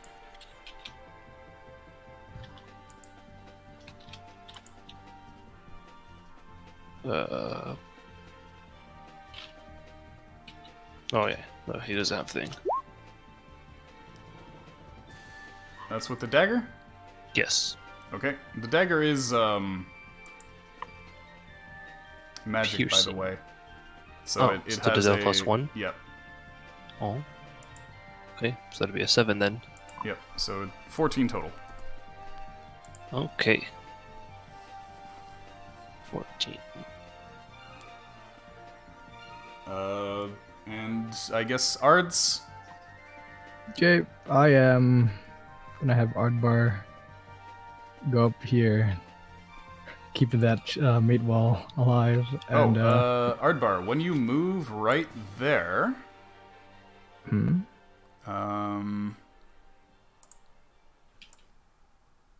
When you move right there, the cord on your diving suit tugs. It actually seems like that is the furthest you can move away from the submarine while still getting oxygen. Oh yeah, that's right. I had a line here earlier that I erased. Okay. Yeah, so I'll just keep that in mind and whack this guy with a sacred flame. Okay. I can move freely because I'm an idiot without a suit. Okay, so that's the... Yeah, Sacred Flame succeeds. 7 Okay, damage. another- That is... not quite the kill. 1 HP Okay. life. Are they gonna hop that? Can I see this guy from up here, or oh wait, Which guy? this guy? No, that guy is actually blocked by the ship. This guy Okay. you can see just fine. Okay, I'm gonna blast him then, Okay. since I can see him, and then I'll move. Bang, bang. Oh wait, I hit it on one extra time. Ignore that 11. Yeah. So he had 1 hit point. Okay. Okay, and I'm gonna go down. Probably up to here. Okay. Oh wait, no, never mind. I don't think I can tumble underwater. I mean, You tumble on the ship, technically couldn't you technically could. Okay, then I'll do that. I'll tumble underwater. Well, up to here. That'll be my turn. Okay. Tumble's so stupid. I should make it so that when you tumble, you need to roll a d20, and if you roll a 1, you get tangled in your oxygen cord. Sure, let's fucking do it. Or I should say just... Oh, okay, you're good. Nah, You're I fine. tumbled so gracefully. Yeah. Yax. What's the length of the It's Your 24 hard body. spaces. what's the range on the harpoon? Oh, 6 spaces? For the rope? I think it's, hold on, harpoon gun. Okay, yeah, it's 6 spaces. And the harpoon gun is actually able to go past its max range and hit with disadvantage since it is built to be used underwater. Okay, well, that's plenty of space then. I'm gonna harpoon this guy. Okay. Is that the last Um, one? Yep. That we know of, anyway. Take that as a yes. Yep. The harpoon gun, what does it use? It's dex, so it's the same as your bow. That's a hit. What kind of damage does it do? It's basically a heavy crossbow. So it does have the loading property, so you can't shoot twice with it in one turn. Whatever, I'm just gonna reel this guy in. Yeah, And yeah. smash him to pieces. Yep, so it's D10 plus dex. Okay, 7 damage, and it loses the hypnosis and grapple it. Oh, so it's an athletics check? Yep. So it gets a 9. And you have advantage to that, actually, since you're raging. Alright. Okay, so yep, you can use your bonus action if you want to yoink him in. Yep. Okay, do you want him yoinked here or here? Here. Then other people can get to him. Sorry. Go. It's not fucking working. There we go. Okay. Now I still haven't attacked this round. Yep. It broke up. I said yeah. Okay. I'll just drop the harpoon gun and like smash him. I don't know, punch him in the face or something. I mean, you could could a bonus action or you could free action? you could grab him by the harpoon that's in him and just fucking jostle that around. Yeah, let's do that. Okay. Does it make an attack roll for that? Yeah. Just a strength-based one. You're basically using it as a spear. I'm gonna roll plus strength. There we go. Okay. I don't know what kind of damage that does. It's the d6. The D what? The d6 of the I heard spear. 6. Yep. Excellent. Plus your plus What's my 6. strength? Because it's also plus your rage. So total of 7 Oh, damage. So he's 7. taken 14. Dude, jostle this boy's guts. Okay. Pumpkin, you can move your moonbeam on him. Oh, holy shit, that's right. There you go. Okay, he needs to make a con save. Oh. All right, go for it. Full damage. Oh, I'm just at the range, too.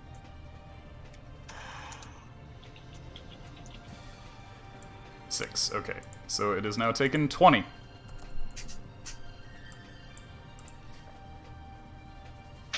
All right, Wally.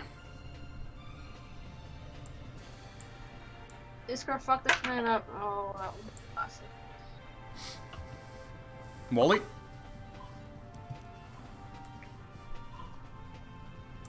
Hi. Hi. Your hypnotic pattern has lost all its targets. Okay. Neat. Well, I don't think I want to do much. So you could put your dragon breath on again if you wanted. Big think. Yeah, I guess I'll put Dragon's Breath on him. Again, Okay. we fucking got rid of the big boys, so... And then I want him to hit this guy. Okay. All right, so that's a success. So half damage. Okay, so that's 3d6? Yep. Yeah, okay, and then you just take half of that. Okay, so he's now Oh, taken that's pathetic. 24.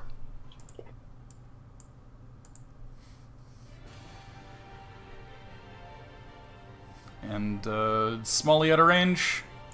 Smalley is likely out of range. No, he's in range! Yeah, so you could Okay. hit him with a magic missile. Yeah, 4d4 plus 4? Yeah. Yes. Yep. 13. Okay.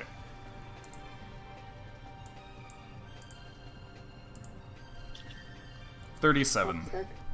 All right.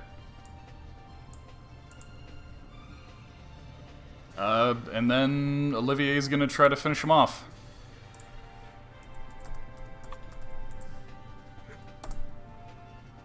One hit.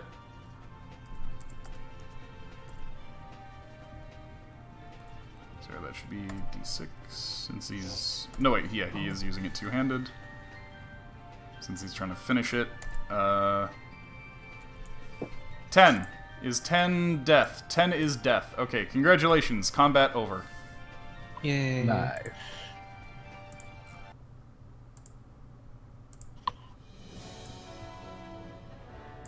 Okay, cool.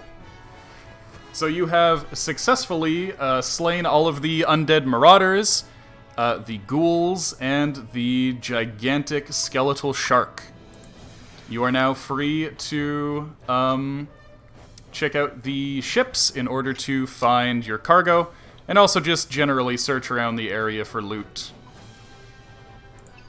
Great. Yep. Just gonna There's be a dead body. looting these fellas. Could I like some Are we husks? going turn by turn? Nope.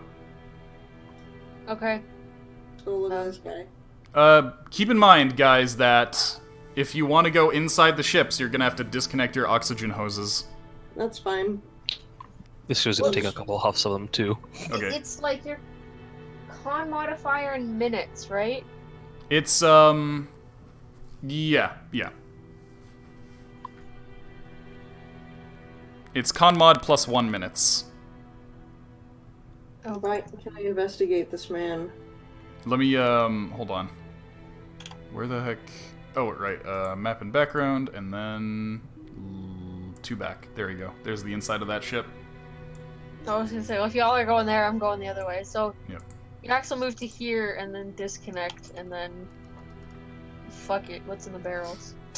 Okay, so we're going bit by bit. I guess roll your, investigation and stuff. Everybody who's investigating. Amazing. Good. Yax is like, I fucking love wood. Look at the quality of this fucking wood. Wow. Cool. Alright, is anybody else going around investigating things?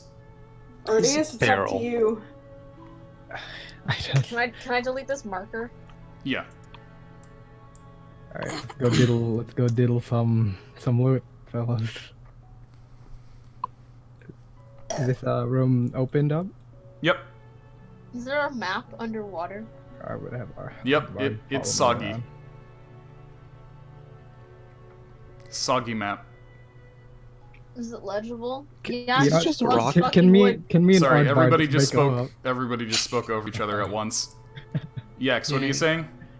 Yax likes wood. Okay. About the map, I mean. Oh no, that's Sarah asking questions about the map. Oh, Yax the map. likes wood. Yeah. Okay, the map is not particularly legible. No, it is soggy. Can me and Aardvark just break a hole right through here? What? Why? Make a hole in the so side of the ship? Yeah, so we could still have our what's it called? Our That's things actually a connected. really good fucking idea. I mean, yeah, you could do that, but it wouldn't. It wouldn't take a short amount of time. Let's just say. That check was this. His chest. Your investigation roll is just going to count for everything in your vicinity, so don't worry. I'll tell you what's what. Okay. Oh, Do. did everyone roll an investigation? Yeah, I we're just. rolled in It's a barrel yeah, just before. up to your investigation now. Okay. Hold up. Oh my. Let me, get it. Okay. Wait, that was still Wizard's gonna cryo, go that was still cryo. investigate too. Let me find where my skills are. It's int, but you have your bardliness giving it half proficiency, I think. Investigation, and also I am proficient in it. Oh, okay, you are then. Okay. So it's Oh, five. Christine, I ran out of the Nine. cherry candy. Oh. Okay. My wizard would like to investigate. Wiz has a +1 to investigation? Yeah? Oh, I thought he had 10 int.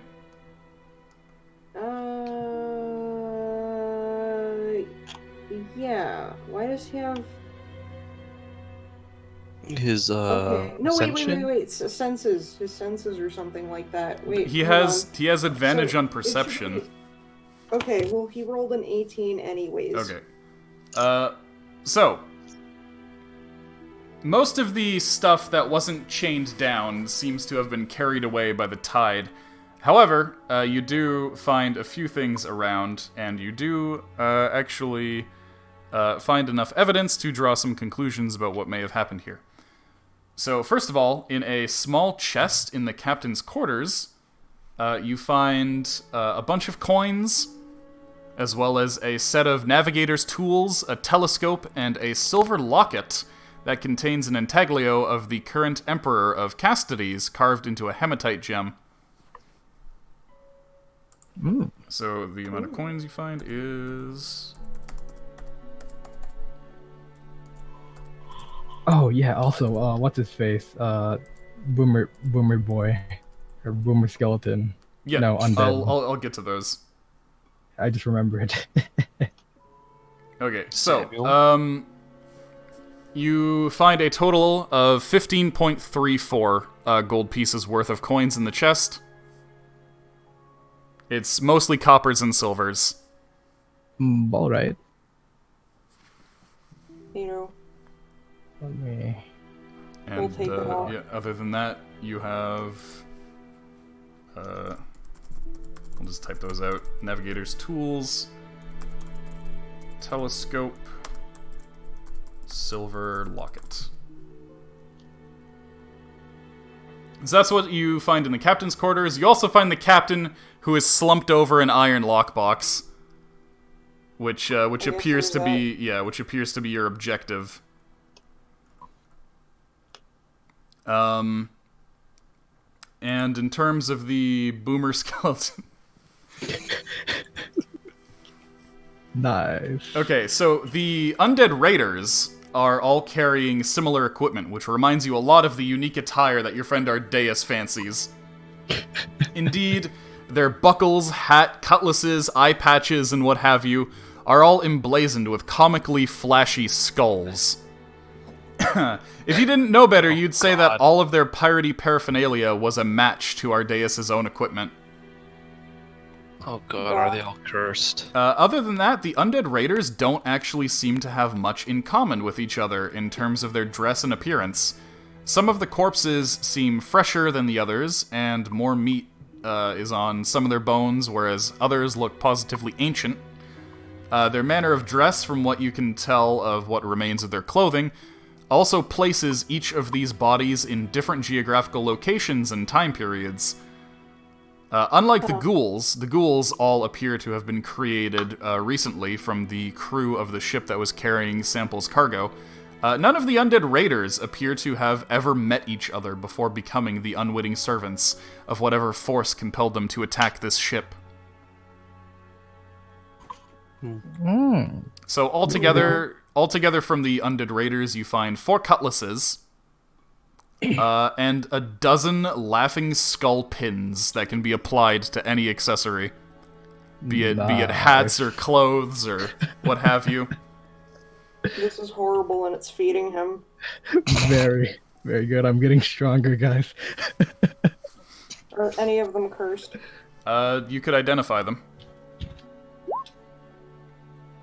Screw that up, Porter.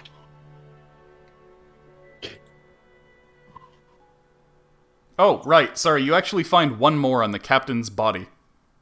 Oh.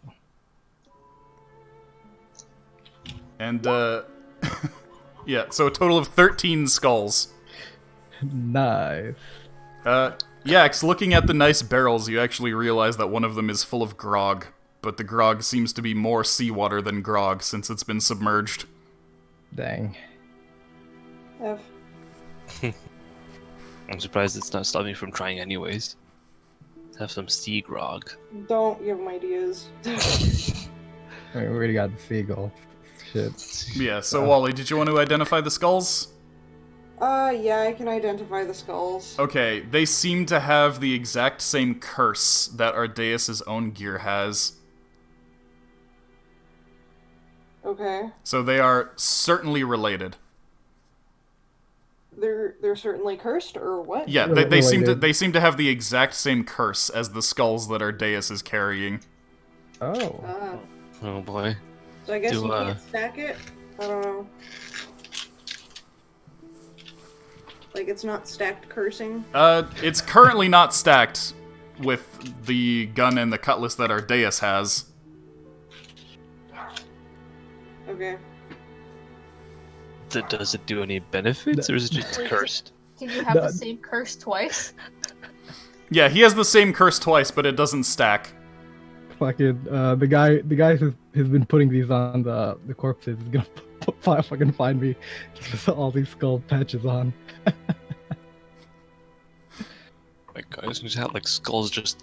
Is there like little I'm spiky so bits confused over? as to the significance of it. You would actually venture to say that if Ardeus succumbed to his own curse, he would probably become one of these undead raiders.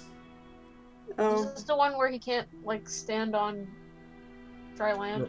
It's, he can't... Every day he spends off of a ship, he gets a -1 con penalty.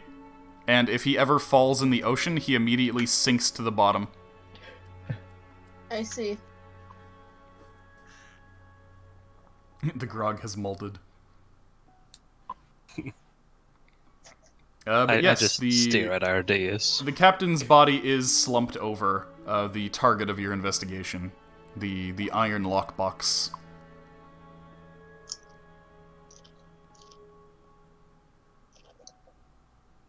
Well, he said not to open the lockbox as much as I kind of want to. Why don't we just leave the skull pins where they are? Because this fucker is gonna take them no matter what. Yeah, it's not like the They're cursed boomer die. skulls. Listen, They're boomer skulls. it's not like he can get double herpes. Yeah, exactly. Once you got So herpes, whatever, you got fucking- herpes. At that point, you're risk-free now of getting any more herpes. Well, not necessarily risk-free, but certainly, you know, can't get any As long worse. as he keeps them to himself. Yeah. Or Did- you could, Or I never guess you mind. could probably distribute them. Oh my god. I was gonna say probably you could distribute them to certain enemies. you could pin them on somebody and then kick that person off your ship and then they would sink. Like Antonio! Oh, that's like the same thing! Yeah, because that's totally a more efficient way of killing him than stabbing him with a sword or poisoning him or something. Yeah, you Hey, let me in. invite you onto my boat here. Wear this skull pin. Also stand on the very edge of this plank, please. I mean, how else do you create a cursed crew?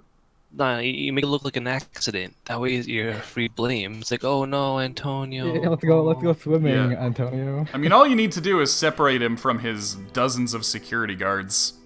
Check out this You cool... see dozen, so there you go. We have Oh. 13. One for Antonio, Just- the rest for the dozen. Just provide him with, like, a bathing suit that has Yeah, all the like skulls a- on it, and then when he goes for a swim on his own, he'll just drown. Jeez. Here, have this So- completely inconspicuous bathing suit covered in skulls. You I should made swim to in match it. meat. Oh my god. Do these pins even have any benefits? Just they're cursed to make you drown? The benefit is that it looks fucking Yeah. cool. Pretty much. Oh my god. Looks cool, and Rudeus would fall for it 1,000,000 times over. That's it. Yep. So that brings your skull total up to 16, by the way. Oh boy. God, it's gonna be like the spiky studded like leather jacket says just skulls. Skulls everywhere. Okay, anyway, what are you guys doing?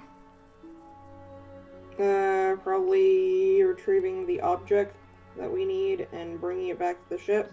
Okay, Yeah. Make sure it's properly secured and closed. okay. So it takes 2 of you to carry it back to the submarine. Sorry, the submersible vessel. What's a submarine? We already checked the chest, which is where you told us the Yep. tools and stuff came from. Yeah. Yep. Okay. Okay. And then all the other checking around, like Wally checking the body and whatnot, is what give you the information about the crew and the everything. Okay. What's this barrel? Don't worry about it. What'd I do? Yeah, don't worry about it. If there was something significant, I would have told you. Okay, so I guess you're taking the box back onto the Ammonite and letting Sampyl's avatar know about things. Yeah. Okay. In that case, he says, "All right, back to sea. Let's head back to my laboratory. Unless you have anything else you want to do before we head there." No, we're good. Okay. I mean, I am. Yep. I don't really think there's anything else to do right now, is there? I don't think so. Okay. Cool. So, you guys start making your way back to.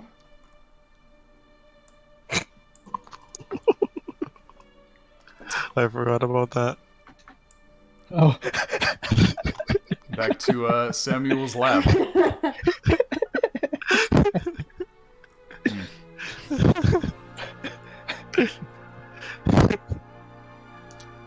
So I the wouldn't trip be surprised if these skull things were related to Samuel, thinking about it.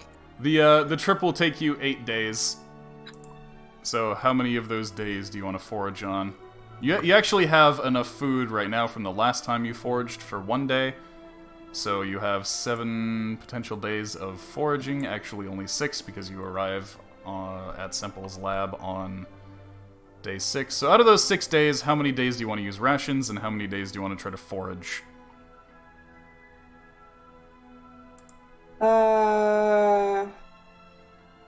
Half, I guess. Okay, so roll me 3 survival checks, just one of you each. Uh, Well, whoever has God higher damn it. survival than 2.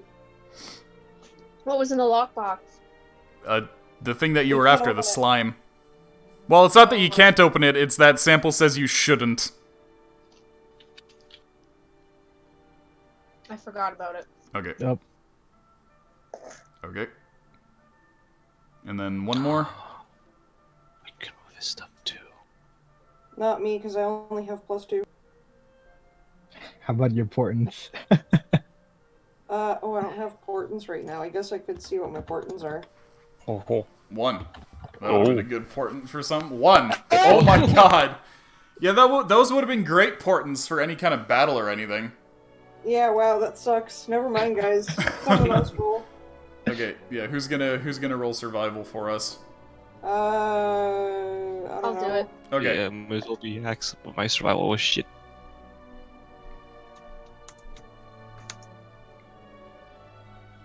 I had to turn around and remind myself what my bonus was. Sorry. Oh, okay, cool. Alright, so, Is it fish dinner time? Sushi time? yeah, so over the course of 3 days, 3 different ones, Iskra, all you managed to find is some sea cucumbers in a small coral reef. They are very difficult to prepare and eat and provide a meager meal for you and your companions, forcing you to consume some of your rations after all to go with them. Turns out that hunting on the sea floor is certainly much, much harder than hunting on the surface. Especially because you're kind of just out there not breathing, looking around, picking things up, holding Hey, onto your harpoon gun, hoping nothing carries you away. Hey, they can't hear me breathing now.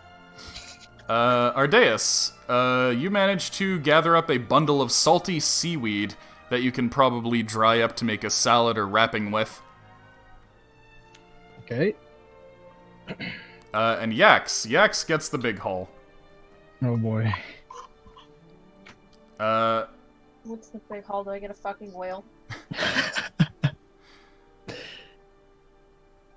Okay, so, Yax manages to harpoon a big, fat, blue-green fish with a bulbous head. Oh, wow. Parrotfish? No. Oh. Is it another one of the... You could roll nature to try and identify it. Hell yeah. I want to identify it. Have we caught this fish before? Nope. Whatever the fuck it's The called. mahi-mahi? No, this is different. Yeah. It's in much colder waters. Loishka's only got 1 in nature. That's Yax's nature check. Okay, so you identify it as a humphead wrasse, also known as the Napoleon fish, or Oh. the tapiro. Nice. Let me here I'm I gonna wanna put Google on that. put on stream what this thing looks like. There you go. Is this fish known to anyone outside? Yeah, it's not like you found some super rare exotic fish. Well, the mahi Deep- was, right? Yeah. Water fish. Okay, so if it's well known, then we don't have to care about That's logging it. Humphead Rassi. Interesting.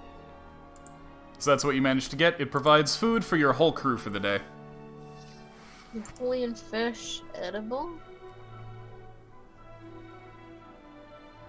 Croaker. Yeah, I'm pretty sure it is. Pretty sure these Too things tasty are for his own good. Therefore, I think they are threatened. What the fuck? Oh, I see. Threatened in our world. In Canaan, people have not quite caught on to the deliciousness of the Napoleon fish. Oh, they're endangered. F. Yeah. It's okay, they're not endangered in Canum. They're ugly as fuck. Wow. I see how it is. Okay, so you finally arrive at Sampyl's underwater facility. Severe overfishing. And what do I want to use for this? Let's just use the Aridides theme, I guess.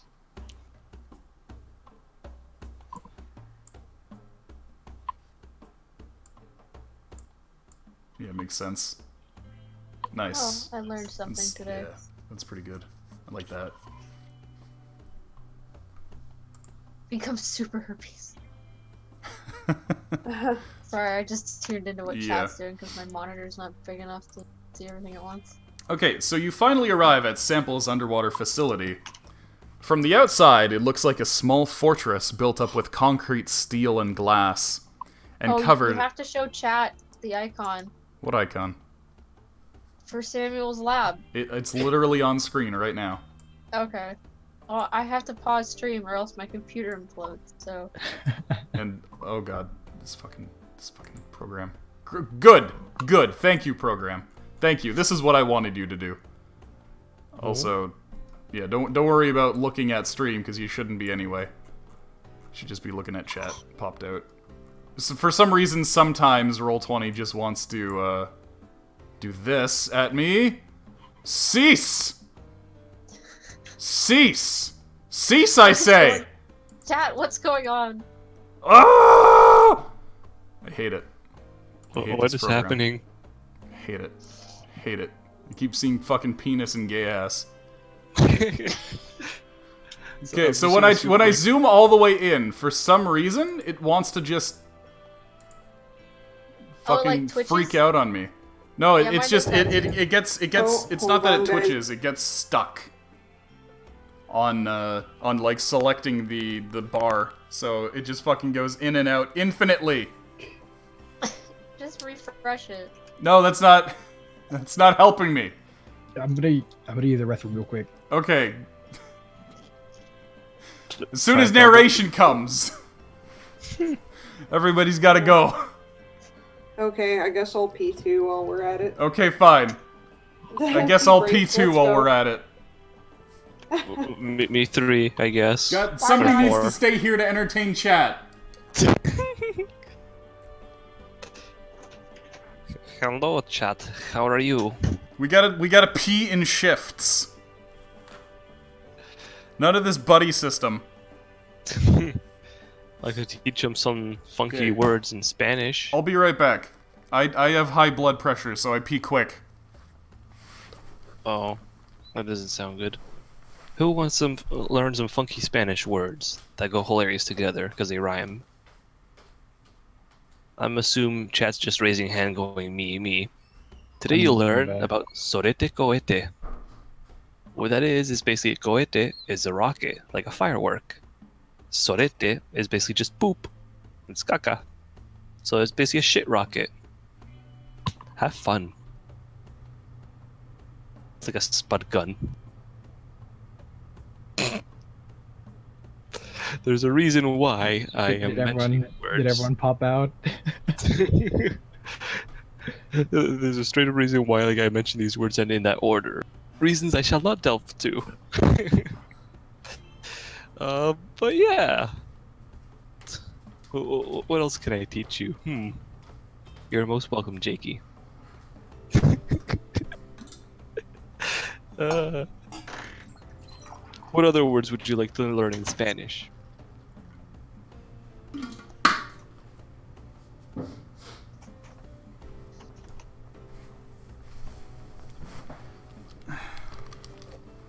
Okay, I have peed with great alacrity. Did you pee or did you also do a sorete cohete? I don't know what that means. All I know is I urinate so hard that the water fucking boils. What the fuck? I told chat about sorete cohetes. What is that? poop rockets. Okay, well, don't ever tell me about that. Is everybody Is that here? when you like poop so hard it goes like into the toilet, or when you put like a bottle rocket? Okay, wonderful. Is everybody here? Yes. Yeah, I guess. Okay, cool. Back to the narration. What if I had to pee? Shut up! Wait, you do have to pee? I made him laugh so hard he has to pee now. Cryo, do you actually have to use the washroom? I'll be good for now. Okay. Maybe. Alright, so you finally arrive at Sampyl's underwater facility. From the outside, it looks like a small fortress built up with concrete, steel, and glass, covered in seagrasses, barnacles, and coral, forming a clever natural camouflage. Your submersible drifts into a concrete tunnel, a steel gate shutting behind it before all the water is pushed out of the chamber, and the vessel is docked. Sampyl's skeletal avatar ushers you into the facility, though it remains by the submersible itself. Instead, you are chaperoned by several skeletal servants who bow politely to you and lead you deeper into the facility. The facilities here rival those that you've seen in Greatheart, and in many ways even surpass them. Logan looks around like a kid in a candy shop and speaks up about some of the things he notices on the way. He says, "Oh my, a good portion of this laboratory space seems to be dedicated to these machines which help negate the water pressure and produce oxygen down here. Other than that, we've passed a number of rooms that remind me of the facilities that we saw at the Shrine of Briona. Specimens contained behind glass, electric lights, hydraulic doors, and all that. Astounding. I wonder when we'll meet our host." Eventually, you make it to Sampyl's study, where your host awaits you. Let's move you over to there.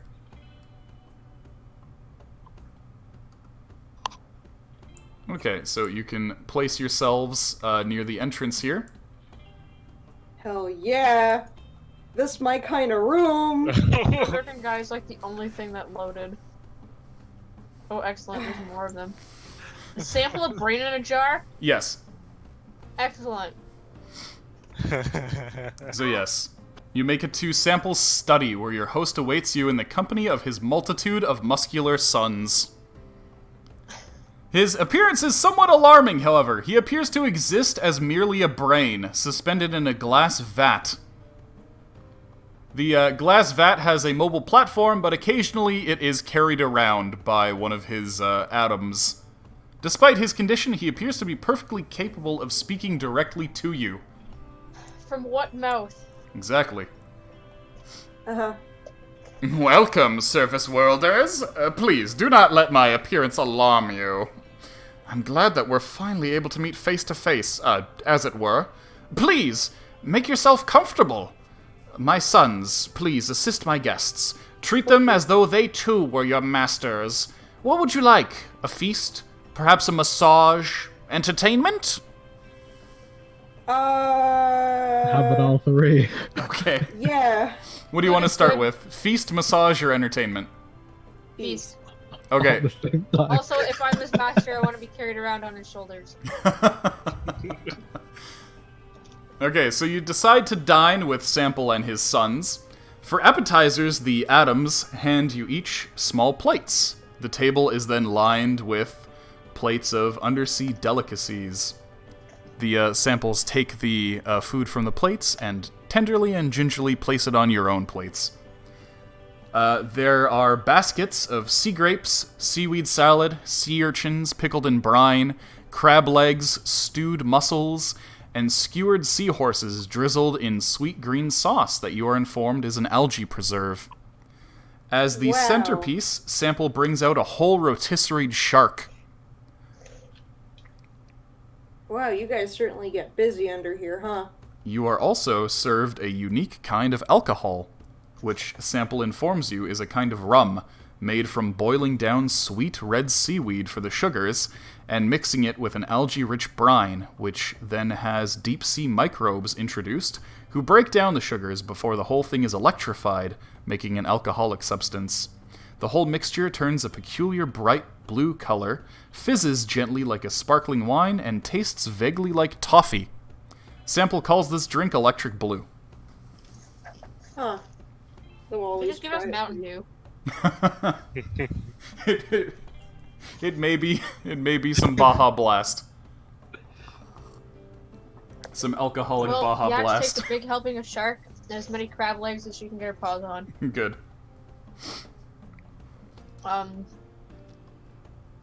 Thank you for the warm Fucking like welcome, scrapes. sir. While you're enjoying the feast, Sampyl orders his sons to comfort you all between courses with full body massages. Who wants one? Oh shit. Everyone. Everyone. Okay. Yeah. Oh, right. Let me put Logan and Olivier in.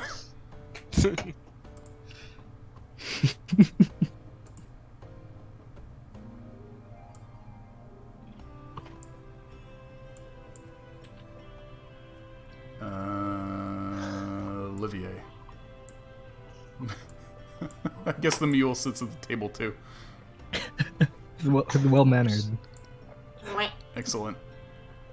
Which Wait, hold means on. I something gotta, is missing. There. Oh, Whoa, we have two of them now. Wait a minute. What? How? What? Okay, well, whatever. What?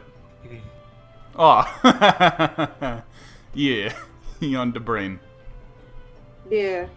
That's cute. Okay. So yeah, whoever requests a massage has no less than 3 atoms tending to them at once. Holy Oh boy. shit. Despite Sampyl not having a discernible body of his own, it seems that the atoms have been highly trained in the massage arts. You feel any tension, discomfort, and stiffness melt away as you become mush in the hands of the large masseuses. Olivia has like 5 of them. Yeah, like There's one this for each lizard shoulder. over here. What? Oh, don't worry about that. Oh, what, the alligator? I don't know what you're Yeah. talking about. It's also an atom. yeah, I Okay. said that earlier too. So yeah, I guess after the feast, he can show you to the entertainment. I feel like Is we're that, being buttered up. Does that sound good? Yeah, but that's okay. I don't mind. Okay, so yeah, Sampyl says, then let it be so! And one of the atoms dislodges his brain case and carries him to the theater. And you can all come into the theater area over here. Oh, is that what that is? Are they gonna put on a play for us? Yes. Very nice. Wow. Front row seats. Oh. Front seats. There we go. Short people in the front. Okay. Yeah. There's not enough seating. God damn it, hard mule. He can sit on an Artemule if he wants. Okay, there you go.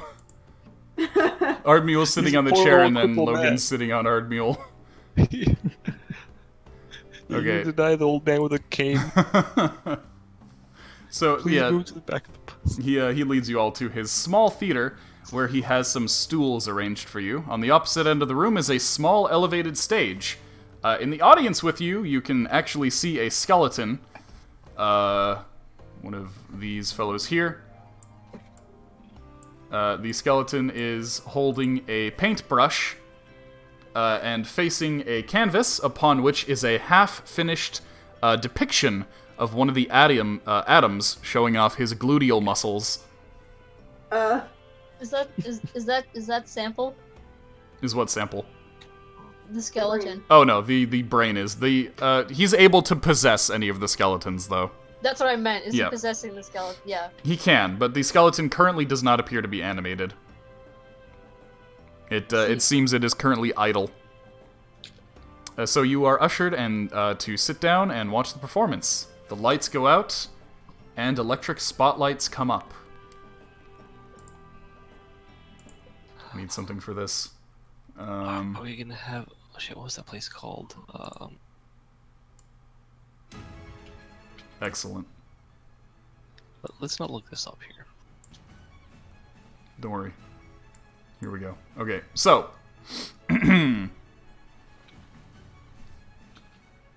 the lights go out and electric spotlights come up, focusing on a group of atoms who act out a tableau of poses, keeping perfectly still.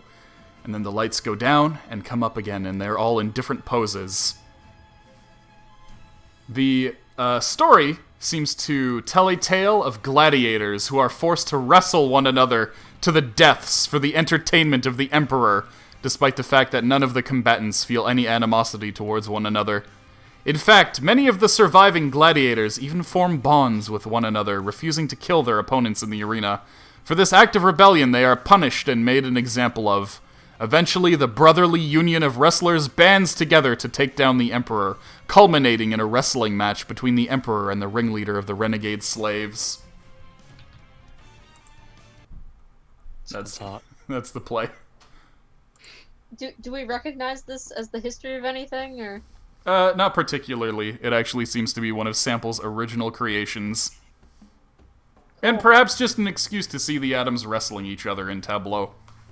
I think so. He did say it was entertainment. Yep. Did you like it? I call that one the boss of this Colosseum. Yeah, it's really fun. Thank you for showing us this wonderful play.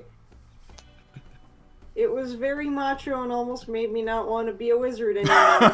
It reminded me a little bit of the Brotherhood of Obidus. Oh, you're familiar with the Brotherhood. Well, more on that in a bit. That's enough for pleasure for the time being. On to business. He returns to the table. Wally is already awakened.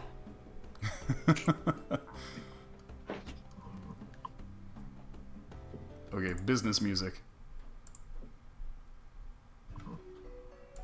There we go. Okay, cool. Wally has already gotten his first boner. Oh no.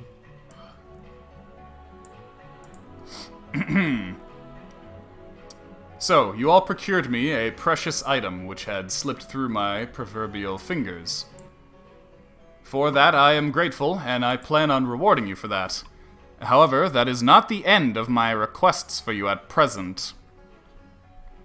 You see, I would like to develop something of a mutually beneficial relationship with your company, the Funky Crunch. However, in a body? In what? A body for you? Oh, no. No. I've long since passed the need for one. Okay, I had a feeling you didn't really care for that. However, Just checking. in order to be of the most help to you, there's another something of mine that I would like you to retrieve. And to show you that I am serious about this, Sampyl commands a pair of the atoms to bring forward a lockbox for you. They place it down on the table with a thud. The table creaks under its weight, and they open up the lockbox, which reveals neatly packed gold coins. Oh, wow. 2,500 gold pieces in total, half of your promised payment up front. Huh. You'll get the rest once you retrieve the item that I'm speaking of, at which point we'll discuss my sponsorship of your company. What do you want us to retrieve? Sorry, Wally, what were you going to ask first? Yeah, that's the exact thing that I wanted to ask. Oh, okay. What I need you to retrieve is this: an archive of knowledge. Imagine a library condensed down into the size of perhaps a small table. A device that stores knowledge, information, and images in the form of formulas and patterns that can then be extracted and read at will. I have many of these devices, which I will allow you to peruse with my help. You see, the mortal brain was not meant to store as many years' worth of knowledge as years I have been alive, so I require these devices as a form of external memory. Alas, my most precious archive was stolen from me by a being that was once my most loyal servant. Do you know what a simulacrum is? No. A simulacrum is an artificial copy. What? What was that? Simulacrum. Oh. I do simulacrum. Is it simulacrum? I'm pretty sure it is. Because it's like simulated. I'm pretty sure it's simulacrum. Well, it's not like I know it. Whatever. He has an Go accent. ahead. Because I when I tune into fucking Magic broadcast tournaments, they always say solemn simulacrum for the card. At least that's how I picked up the pronunciation. I'm gonna turn it up and bother you for a second. Simulacrum. Okay, well that lady says simulacrum. Anyway, continue. So, a simulacrum is an artificial copy of a mortal being that possesses much of the creator's abilities, personality, and memories, but is servile to the creator. I created such a simulacrum long ago, though through some fluke it was able to renege against me. It then escaped with my archive, built its own laboratory, and has been menacing me ever since. My avatar can take you to my copy's laboratory in my submersible craft. You can embark whenever you wish. In the meantime, regarding the other offer of mine, free exchange of information. How about a little tit for tat? I will trade you one question of mine for one question of yours. Okay. Excellent. Nice. In that case, follow me. Okay. So, Sampyl leads you to his collected archives, where he plugs his brain into a large mechanism. And you can all gather here. You notice that the mechanism has part of it that resembles, you could swear, a large automatic playing organ. Huh.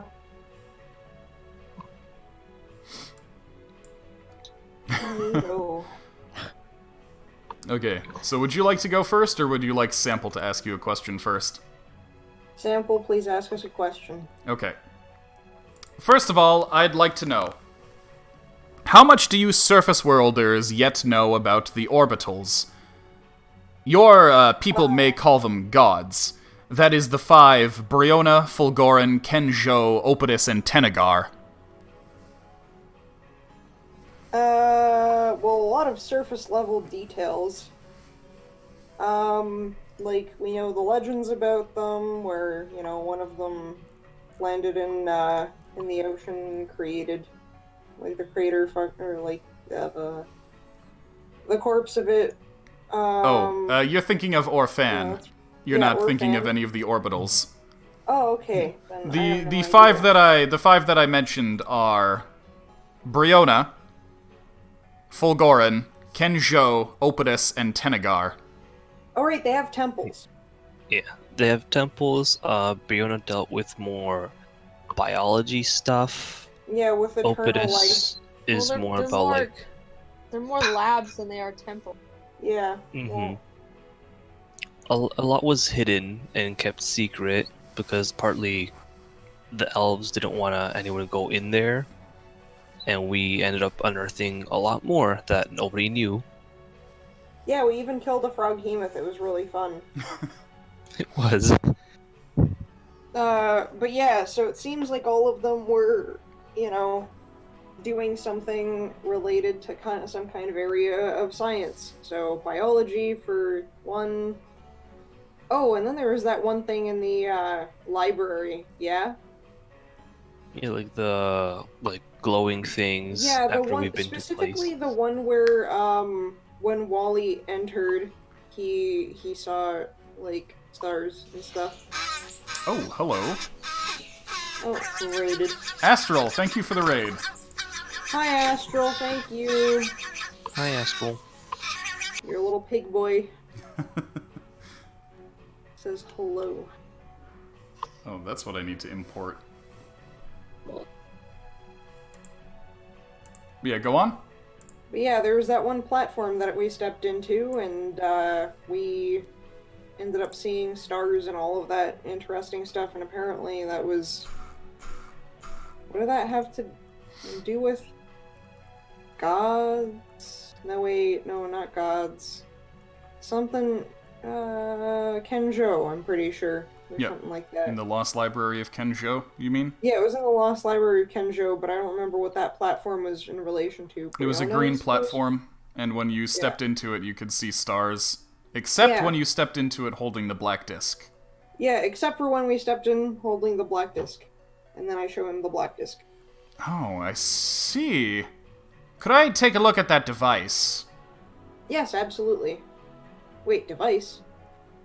Yeah, the disc. Yeah, but is it a device or is it just like a little disc thingamajig? Semantics. Semantic. Okay.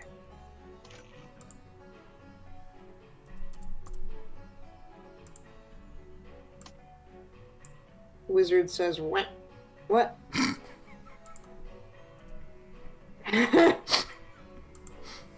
What the fuck? What?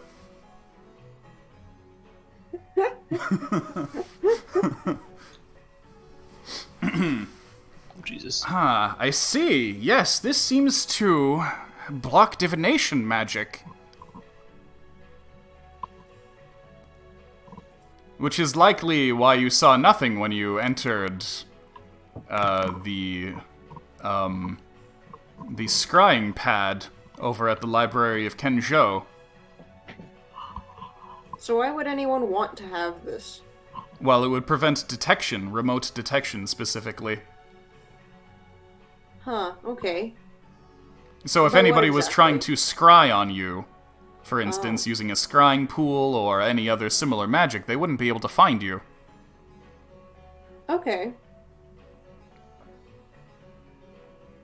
I Wait, wonder where what did we other find this properties again? it has. You found that in Lorne Aleph. Aleph. Okay. Okay. It was in like a black chest. Yep. It was locked up real good. Yeah. Mhm. I know that, like we said, like Bjorn had like all our bio stuff. In Nugget, we found a bunch of. I don't know if that's related to Opidus though, is it? It was by there. Indicated map. I mean, it's one of the all red these really things. bad with names. Well, let's focus a moment. I've asked you one question. What question do you have for me? How much do you know about these gods? About the orbitals, that is? Yes. The ones the people of Canaan refer to as gods. I have never seen one of them in flesh, but I may be able to provide you with some insights about them based on the ideas that people in my time had about them. You see, the orbitals are essentially god beings in that they were certainly involved with the creation of Canaan, and are certainly far older than any life on this planet. We refer to them as the orbitals because it was known that they traveled through space and only ever visited planets by orbiting around them like moons, influencing things from their lofty place in the sky. Of course, the orbitals were said to visit the planet only once every several thousand years, and indeed each individual orbital had many, many worlds like ours under its watchful eye. And of course, like gods, the orbitals had their worshippers and servants, who were all over Canaan. I have my own theory regarding these mysterious gods, and it is that perhaps Canaan, and by extension all other worlds that they visit, are nothing more than their long-running experiments, and we are all just specimens to them. There's no doubt that these gods are interested in us, but I dare say there is no proof that they even remotely care about us. No, I believe they see us as we see microbes under a glass.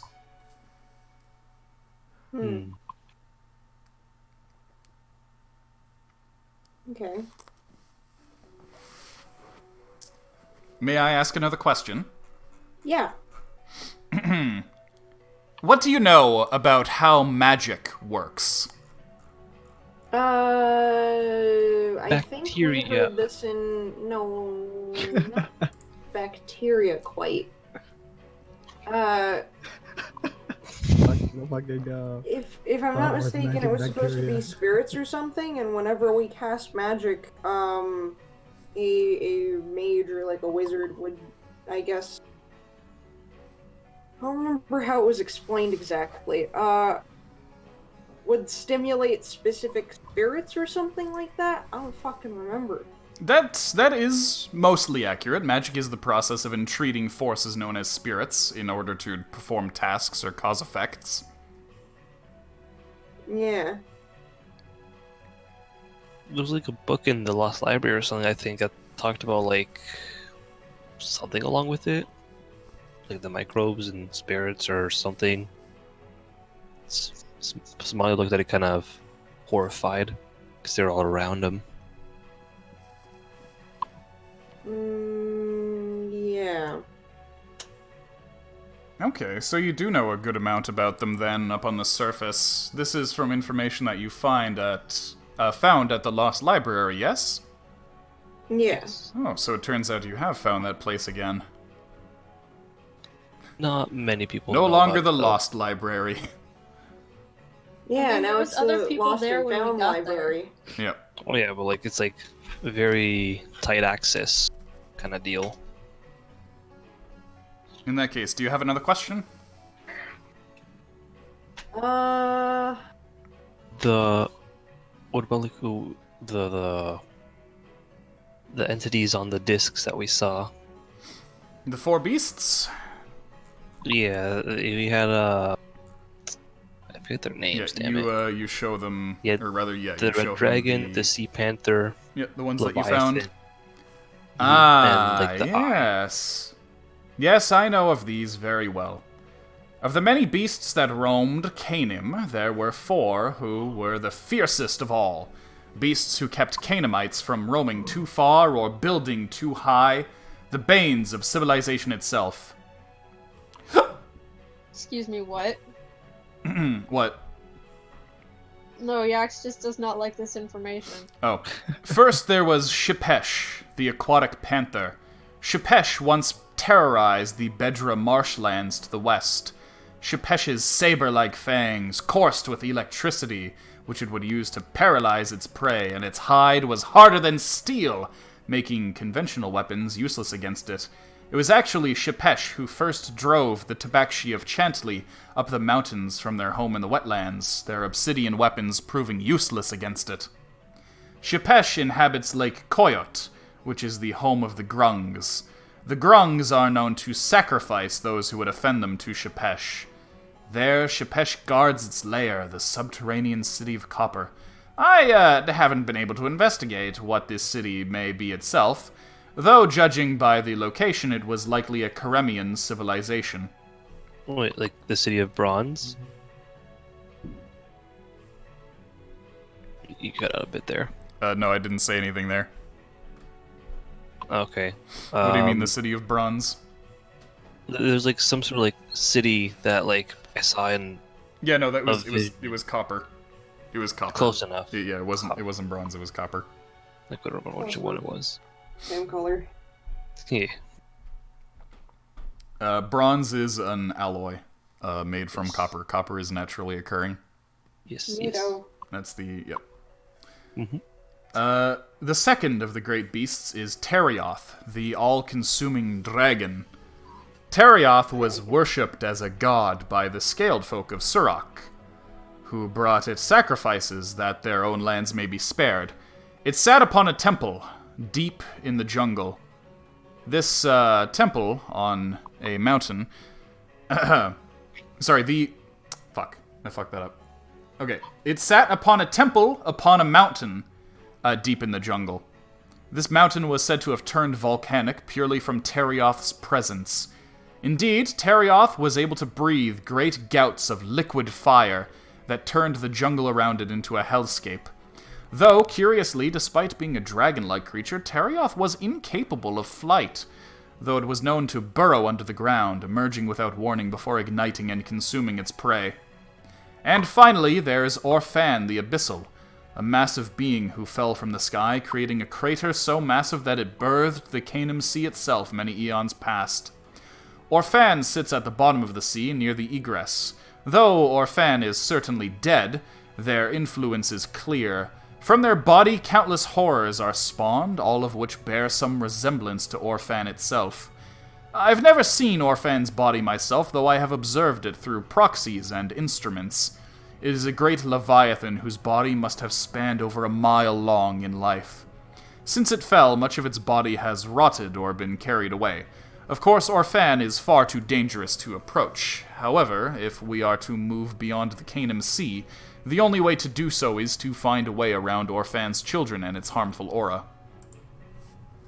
So you're saying that these beings were created to basically keep us in the dumps? Yeah, to stifle our growth, I guess. Well, I didn't say that they were necessarily created to do so, but that is what they have done. What about We the have to kill all of them. Cogni? What about what, sorry? Cogni, like the lidless eyeball in space? Cogni. Wait, was there another such beast? Did I say 4 or 3? Well, we asked about 4. I don't know if you were answering for 4 or 3. I can't seem to recall anything about this 4th beast. Oh, unless... that must be it. It's possible that my information on this final being that you speak of is contained in the archive that my simulacrum stole from me. I should be able to tell you more about the subject if you retrieve it for me. Okay. Right. I do know that, like, in the little sort of poem edicts that we found and read, it's stated that, like, it was forgotten about, like, all just floats there dead, viewing. In one of the scrying pools we saw, I think we saw through it. Can I make an insight check on his last statement before Sure. we go any further? Sure. He did tell you earlier that all of these memories are external, which is why he needs to plug himself into the machine to remember them. I don't know, I think he's lying to lead us on. You're pretty sure he's not lying. Alright. He's been pretty open with information to this point. Yeah, That's I trust true. the guy. He's pretty cool. He's my friend. Wizard likes him. He gave you shark and massages and a wonderful tableau performance. Wizard licks the glass around the brain. And also a ton of gold. That's true. But these are all material things. Wait, May I ask how another does he question react then? to Oh. Wait. He doesn't seem to react to that. He doesn't actually seem to notice that. Oh, he doesn't care? Yeah. Where does he see from? Have wizard That's a crawl good around question. You don't see anything that seems like he could see out of it. It's possible that he's seeing through magical means. him? Okay, so he says, wah. Where indeed, little one? This is your familiar, yes? Yeah. It's quite cute. Oh, thank you. I know he is. His name is Wizard. Oh, I see. Yes, clever. Yeah, he's Wizard the Lizard. May I ask another question? Yes. What kind of power and energy have you developed, or at least discovered? What I mean is, how are you coming along in terms of harnessing the power of electricity? Are you still burning coal, or have you managed to draw energy directly from the sun yet? Well, we got 2 items that we could show him. My magnet lance and the electric lantern. Yeah, and Logan can help you out with answering this one in terms of what they've discovered at the Great Heart Lyceum. We're finally beginning to experiment with electromagnetism in order to generate electricity and harness that power in various devices. That, I would say, is the most advanced technology that we're capable of currently. Though, of course, coal burning and oil burning is still the most common source of fueling machines. Steam power, as it were.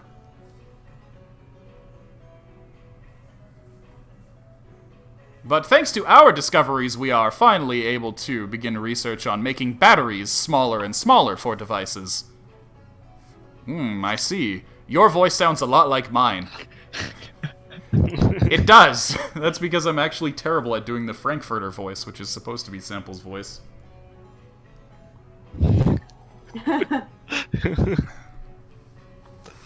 Oh, that makes more sense. Yeah. Sampyl is Captain Nemo meets Frankfurter. Yeah, don't go so high. Frankfurter isn't actually that high. Just put like a lisp on your regular I know, voice. but the problem is when I go like nasal, it ends up going high. So you got it flat. Well, how about that? You know what I mean? Yeah. You don't have to go nasal or anything like that. Anyway. I'll experiment with it. Yeah, your turn.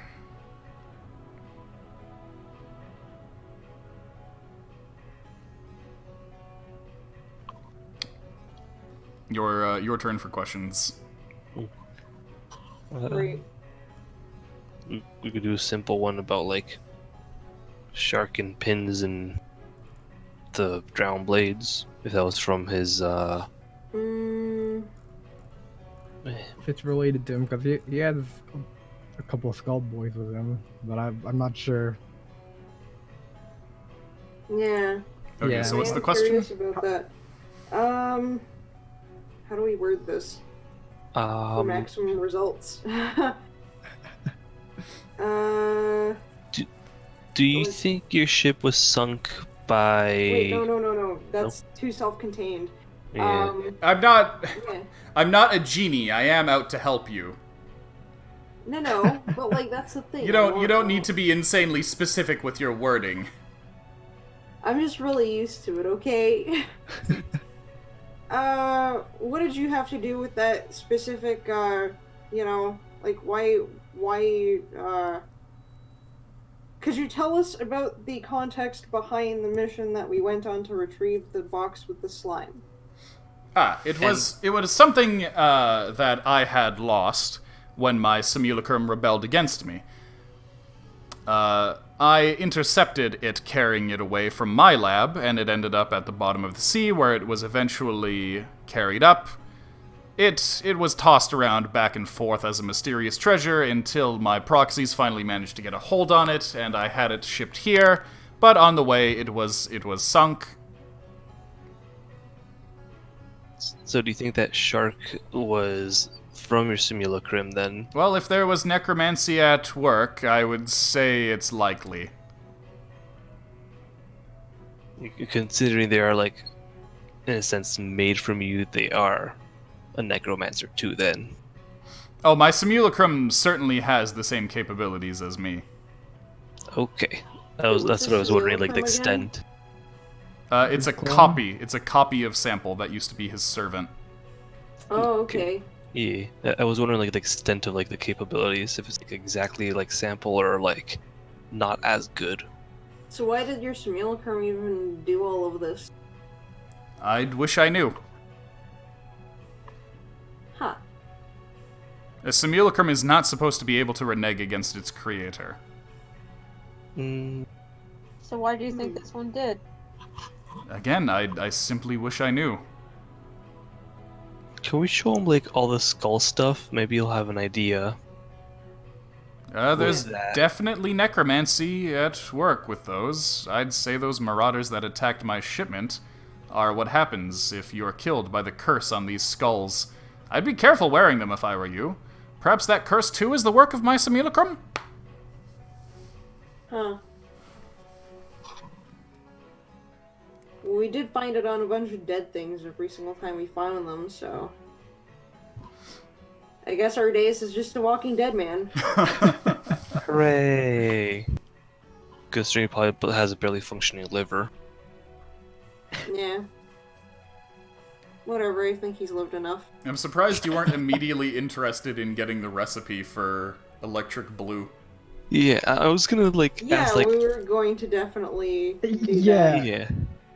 Like if he didn't say anything, I was gonna be like, so like I would have nudged him in the same direction. Yeah, I'm waiting for you guys to answer the important questions before. Oh, okay, or, okay. Your questions before I get to the Okay. important questions.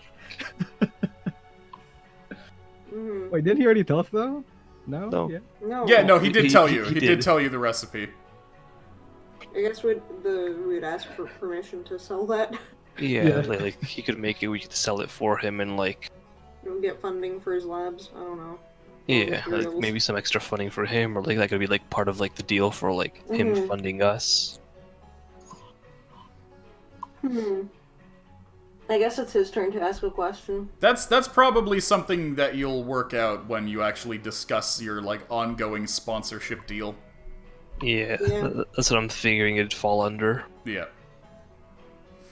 Okay, in that case, he asks, how many different people do you know of? I don't mean individuals, I mean how many different races and cultures are you aware of that inhabit Canaan? Well, we know about humans, we know about humanoids, like our Minotaur pal over here, we know about gnomes and orcs and aardvark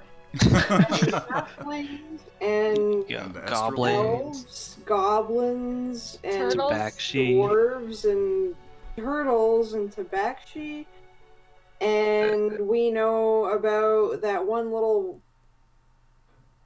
kid that's living in our home, I guess.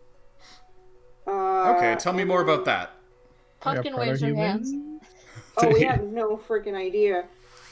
We found him in some kind of Him, like her, it. coffin Right. shaped. They. You know, there's vessel? a good word for that. What? If you don't know whether to use him, whore. They. More. Yeah, It's like I didn't even speak. yeah, they. Well, you kind of got spoken over.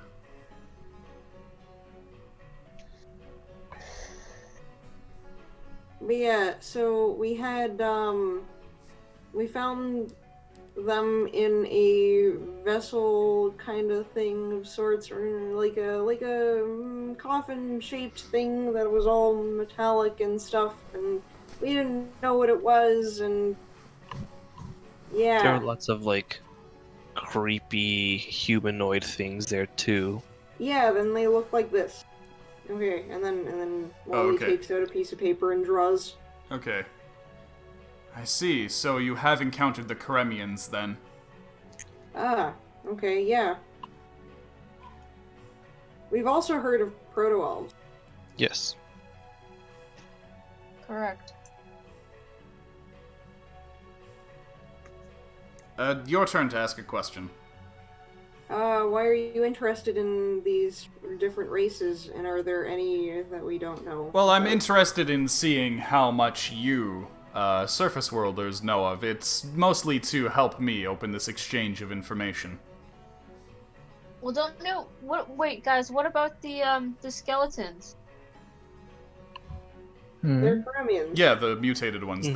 Those are the skeletons of the Karemians. Yeah, and, Oh, like it's like different stages of like I guess people turning into Kremians or Kremians turning into people. Yeah, I mean, I guess we did ask a question, so... Well, I guess we you did. can ask another one. I won't count that as a question. Okay, so why have we seen, things turning into these Karemians? Oh no, the Karemians are the people themselves. The things that they turn into is mutations that's happening to the Karemians. Do you remember the book that you read about them? No. Did- I'm straightforward, at least. I'm sorry. Okay, well let me quickly go to Funky Crunch HQ and scroll up. oh. Next time I get a chance, I want to ask him about this indicated map. Okay. Yeah, true. So, experiment log K-171-331-070719. Out of all the texts you've read, this one seems to be the most technical and nonsensical. Oddly enough, it is written in Sylvan rather than in the Elvish deep speech of most other tomes in this library. It reads, artificial genus K-171331 named Karemians have exhibited the desired mutations after having the Sauervogel string introduced to their collective nucleic acid sequences via the nanolithophagi. This should prevent the genus from surviving long, even in the event of escape from their containment facilities. This is crucial as despite the lack of ability for K-171331 to reproduce, they are also not built with natural lifespans. It has been observed that removing the parts of K-171331's body that require the highest motor function has slowed and in some cases ceased the Sauer-Vogelstring mutation. Individual specimens who are to be kept alive are provided prosthetic digits by the biomechatronic technicians of Opidus. Okay, so For we the give prosthetics. him, we give him that text and we ask him what the fuck. Well, you don't have the text, but you've memorized it. Or at least enough of it to describe. Well, Wally writes it out. Okay. He's got it memorized. And Wouldn't this be the kind of thing that Sampyl would be interested in for his, like, boys here? Yeah, So Wally holds certainly. it up and says, Okay. what does this mean? So you want to know about the Kremians specifically? Yeah. The Kremian people, even in my time, were highly secretive. In truth, I know very little about their origins other than the name and the fact that they were absolute in their efforts to hide themselves away from most of the rest of civilization. Despite this, however, many of the ruins that my own and future civilizations were built on were in fact ruins of old Karemian societies. Specifically, the Karemian civilization spanned the Sagamore Forest, Bedra wetlands, the Bastron Wastes, and the Kopal Jungle. You know where those are on the map, I presume? Sagamore Forest was the one like where we found Nugget. Sagamore Forest, Bedra Wetlands, Bastron Wastes, and Kopal Jungle. Okay, I know those are like the further ones and stuff. Basically, the entire, like, northwest and southwest areas. Yeah. Okay. And this thing with Opidus, I assume is kind of like metal prosthetics that we've seen. Well, we wouldn't know what it is, but like the metal stuff that we've seen, like the prosthetics, things that we've looked into a bit, that we found by all the black caskets. You did remember on the skeletons how many of them were missing limbs, and it was usually their forearms. Mm-hmm. I had once been able to meet with some Karemians in person, believe it or not. That is, in my time at Greatheart, there was a very small group of Karemians living in the city. They were linked with the Brothers of Opidus, who even existed in my age, and they were my teachers in the way of combining flesh and artifice in order to create cyborgs, cybernetic organisms. You may know them in your time as people with prosthetics. Indeed, without their teachings, I would not have been able to survive as long as I did. I do wonder what happened to them after I left Greatheart. They're still there. I'm actually a part of the Brother of Opidus. Oh, I meant the Karemians. Oh. I guess, would we be able to find that information with the Brothers of Opidus, I guess? It's certainly worth a shot. We have like a archive history thing. What Only do access to Karemians brothers. look like? Well, they are humanoids. Their builds are somewhere between those of humans and elves. They tend to have darker skin and dark hair, dark Oh, eyes. you're cutting out a little bit. Gosh darn it. Try again. Okay, so I'm gonna monitor my MS here. The Karemians in build are somewhere between humans and elves. They're as tall as humans, not quite as broad. Aha, see, there it is. There's the spike. I should be cutting out right about now. A little bit, but not much. Wow. This is butts. Okay. So yeah, they're between humans and elves in build. They tend to have darker skin and dark hair. Their eyes tend to be a dark blue or green color. They are actually quite long of limb compared to their torsos as is. Other than that, there's nothing particularly notable about them. Oh, except for the fact that since they are unable to reproduce naturally, the concept of gender doesn't exist to them at all. Psyche Siren, thank you for the raid. So Chirp is a Kremian. Yeah. Yes, the Karemians being artificially created are genderless. Prodigy, welcome. Psyche, welcome. We have a little Karemian child then in our office. Ah, you do. So they do exist and still live somewhere in Canaan. That's good. Well, I don't know if well- it might be the last one or not, but That would certainly be a tragedy. yeah, we found her in this giant place full of these like black sarcophagi, and out of them came a lot of like these twisted humanoids. And yeah, then the pointy ones. yeah, Yes, they were working on fixing a mutation that was instilled in their people. so they eventually turn into that. I believe so. Yes, that is what occurred. I certainly hope there are other Karemian civilizations, perhaps around Canaan, where they have managed to treat this mutation. Huh. Would you be able to treat the mutation if they hadn't? Like, Perhaps, given enough time and research, anything is possible. Huh. This, Carimian that we have in our possession. In your possession. In our possession, yes. In our... Yeah, well, I mean, technically, yes, we are keeping... Well, in our them. care, In our possession.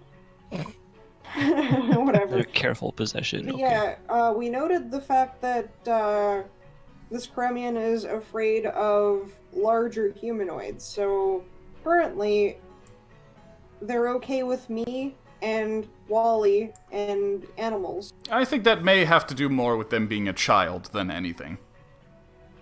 Hmm. Mm, How can we communicate with them?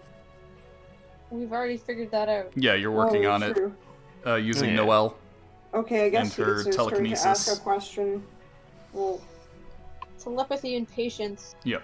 telepathy and patience. Okay, in that case,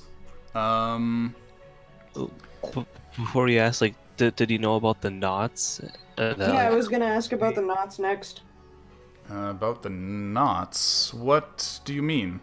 I'll bring out the knotted string Okay. of the rope. Ah, I see. I don't think I've ever seen anything like this before. Wait, why exactly do you need to use telepathy to communicate with the Karemian child that you found? Because they don't talk? That's odd. The Karemians that I knew spoke with me. she knows about these knots, which seems to be like some way for them to like communicate, like a book. I in see, a sense. a form of writing. Yes. Mhm. Well, the Karemians that I knew personally did speak. Hmm. So something must have happened between my time and yours for them to go into silence. Okay. So that's Could something we could research. do you think that like maybe all the years in like suspended animation or whatever the heck she was in kind of messed her up? I wouldn't be able to tell you without taking a look at them. Fair enough. In that case, may I ask another question? Yes. Yes, sorry. Why do you think there are so many ruins around Canaan that seem to indicate advanced civilizations?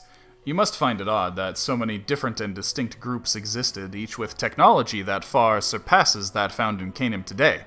What must have happened to them? Why did they leave those ruins intact? Do you have any theories about that? You didn't mention the beasts, right? Like maybe they I stopped. thought we just kind of assumed it was all the orbital. Yeah, there perhaps something forbade them from pursuing these sciences further. It could be like the beasts were kind of sent along that way or something, or like the or like. So They your didn't like theory this. is external intervention. Perhaps I don't understand Why then why were anyone would abandon this. the ruins kept so intact? Places of worship? Could be place of worship, or like you mentioned that you think like your theory is like the orbital sees as an experiment, so maybe like will we be drawn to the things and try again, or that they were Something just like that. made by better technology and therefore persisted. It seems you have many theories about it then. Do you have anything concrete? Any evidence of any of these theories? Well, we know that all of the proto-elves are dead. and Not necessarily dead. They exist today in a sense. They have just disseminated themselves into the different types of elves. Yeah, and they've since forgotten all of the things that went on in the Shrine of Briona. So it was up to us to basically dig up this giant froghemoth that nobody knew existed in there. And apparently there were some researchers, some elvish researchers from Finnegaran that went in there and were looking at the place, but I don't know. they didn't get that far. Yeah, they didn't get super far, so we ended up finishing that job for them, and yeah, it seems like they were doing some kind of research on this froghemoth and it has since been abandoned. Well, that certainly sounds like the Briona folk. Just leaving their shit all over. How so? The worshippers of Briona are biogeneticists, usually. Yeah. Okay. You may have noticed the unique city layout of Finnegaran and how they've built their city. Yeah, it's moving constantly. The tenets of Briona involve manipulating and improving life. Mm-hmm. We always just thought that was Elvish mumbo jumbo. Yeah, we just see like Skella slimes. What? The Skella Those, like- slimes that were in there. Yeah, like green oozy. That was Ah, entirely. I see. Perhaps failed experiments, those. Ew. Probably. Perhaps their pursuits all failed, so they just kind of put them away until later. I don't know. They left them to fucking suffer. They did a pretty bad job, so... Oh god, maybe they've been reproducing. In that case, do you have a question? Oh yeah, this map. The indicated Yeah. map? Correct. Yes. We've been walking around with this map for a while. We're slowly parsing out what these dots represent, but not why they're different Okay, let's... colors. Yeah, I'm gonna bring you over to that real quick.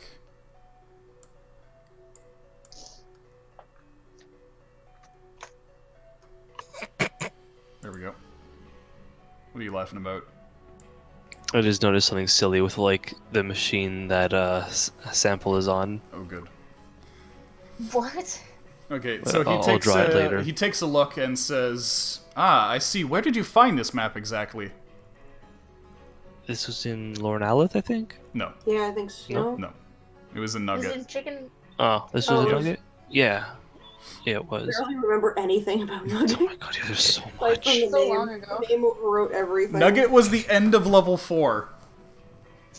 It was so massive. That was the one where you found the mechanical goats, where everything on the surface was fake. Oh yeah, and we found a slug. That's why I wanted you guys to name it something indicative of the name, but you just called it Nugget. But I mean, even Lorne Aleph, I don't remember. I don't have any associations with the words Lorne Aleph. Lorne aside Aleph from was the actual- time dungeon. Yeah, exactly. But I don't know what Lorne Aleph means, so I just think of it as the time place too. Yeah. Which is why Nugget doesn't matter because it's just Well, the name. well, that's the thing though. Nugget was something you guys were allowed to name yourself. We I discovered it. associate nugget with food, Yeah. and there was lots of fake food. I associate Lorne Aleph with weird letters. Okay.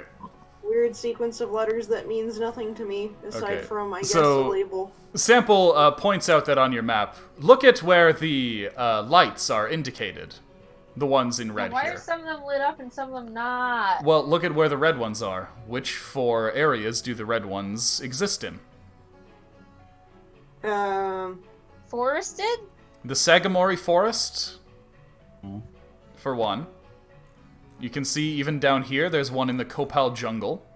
The tundras? Yes, the Bastron Wastes, and one even in the Bedra Wetlands. Mm-hmm. Do you see what they correspond to? That thing we Places. mentioned earlier. One of them corresponds to Karemios. Yes. Yeah. Karemios was once the center of Karemian civilization, hence the name. Okay, we figured. But what about the other side? The ones Not- that are not lit? Yes. Karemios? I can see Castides, Finnegaran, Erudites, Samaria, the Lost Library of Kenjo, the place where Orphan fell. And I'm not sure about this one here. I think that's the fake Dawn Spire, or like that ruin. No. It's not actually a fake Dawn Spire. You guys just use that as like a decoy. I know, that's why I'm just calling it like the It's ruin. the that's it's the decoy. crumbled keep Yeah. where you guys found Mercy after he went into hiding. Yeah. Mm-hmm. And then the red one here is the Dawn Spire. Neato. And then this one is Lorne Aleph. This is Nugget. So Sampyl continues and says, well, the ones here in the Sagamore Forest certainly seem to correspond with areas of Karemian civilization.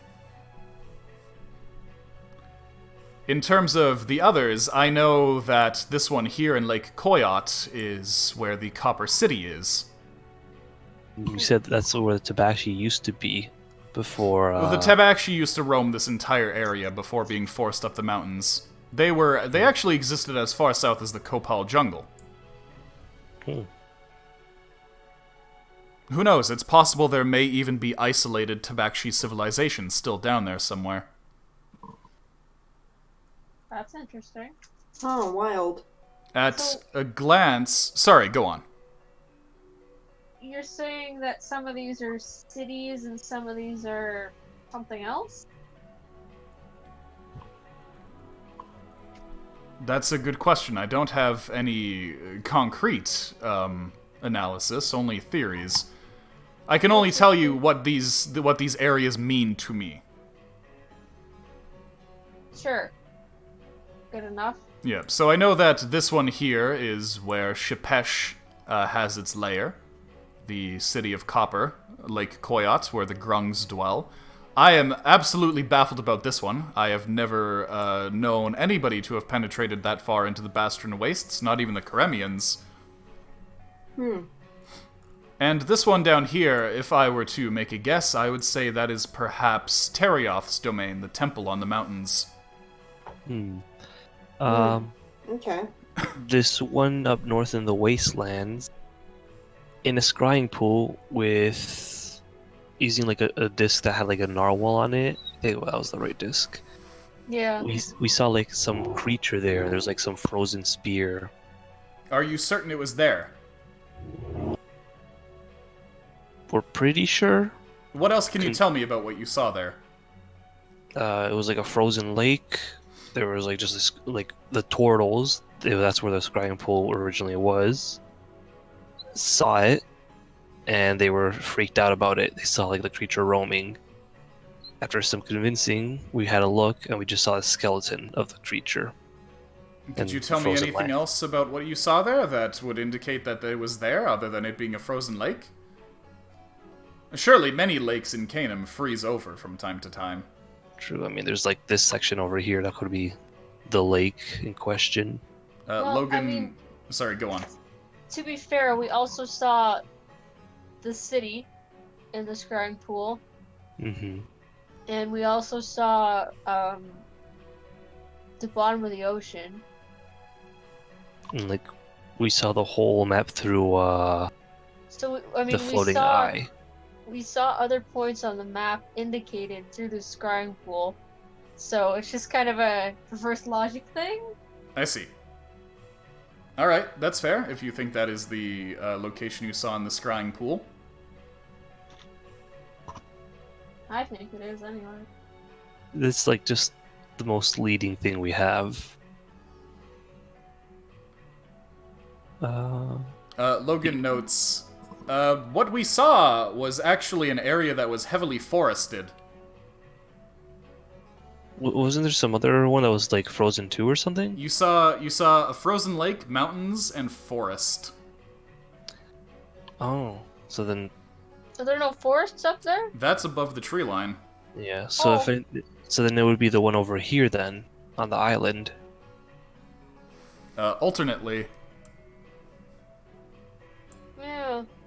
True. So from what you've seen, that's a possibility. That's a possibility. And it's possible that there are lakes that haven't even been chartered. Yeah, considering that like we've only really been in this whole little section here in Kremios. Yeah. The thing about the map of Canaan is that a lot of things are estimates. Mm-hmm. Since there are a lot of places marked here that are cobbled together based on old maps that have been discovered. Based on stories, observances and whatnot, theories. Because Well, feet... heck, we should strike out and make an exploration. Yep. Yeah. Feet have not touched here, for example. Feet have presumably not touched here, at least not in, like, modern memory. Currently, there is a push to explore more of the Bedra wetlands. Yeah, there's like you said there was that other hunting group for like breaking through and being the first to find monsters and hunt them or whatever, right? Butch's bounty hunters. Yes. That sounds like a goal we should have. Okay, so is that all for the map, or would you like to... Well, I guess like going on with the map, you wouldn't happen to have a scrying pool, would you? Or some sort of scrying thing? I do not currently have a scrying facility. Usually what I do for remote viewing is I will send my vessel out. And then I can simply... Sorry, what was that? I said both figuratively and literally. Then... at some point, I guess we should get you to come join us to a scrying pool and show you these discs and locations. Can you put a vessel, like a skeleton, in the scrying pool? Can you put a skeleton in a... What? Why? What are you seeking to accomplish there? No, like if you were to possess a Giving him a skeleton, bath. Be a pretty funny prank. and then we exposed the skeleton to the scrying pool. The skeleton can see into the scrying pool and Sampyl can see through its eyes. That's usually his method of scrying. I had a vast Perception. misunderstanding of how this worked. I thought it was like a psychic vision. Basically, Sampyl uses his proxies, and then the proxies report back to him. It's like a camera for like news and stuff. And then he's got the TVs in his brain. Yeah, he does it two ways. He does remote possession of skeletons, and he can actually instill a skeleton with a small piece of his consciousness.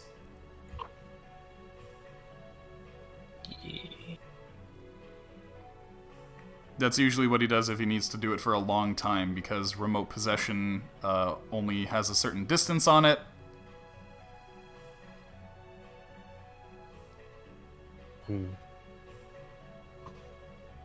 How far is the distance for remote possession? It's about a mile. Oh, that's very small. Okay. Yeah. Anyway, if I were to hazard a guess, I would say that the lights on your map do in fact have to do with Karemian civilizations, and the ones that are not indicated are non-Karemian civilizations that are still of note. Interesting. So why would anyone need a map like this? And why do you need a map of any cities? Yeah, but like a map of cities and like them being lit up or not lit up, it's like what, are they trying to take over or something like that and light up all of those things? I don't know. didn't know the Karemians as conquerors. And Okay. like also, why even like have a supposed city here where like it's a no-go zone? That's a good question. Yeah. Certainly, cities under the water have not been unheard of. There's New Pontes over here, True. and then there is the city of Copper over here. Do you think it would be like a city made by like the children of God, Orphan? Certainly possible. It is possible that some of Orphan's children may have gained intelligence, and being spawned from Orphan, may have set up a city in Orphan's bowels. Delicious. That's kind of icky. Logan reminds you about the Rays, and how they are supposedly spawned from Orphan to begin with. It's true. Yeah, true. Granted, we do find them more around here, but rays swim. They swim and they fly.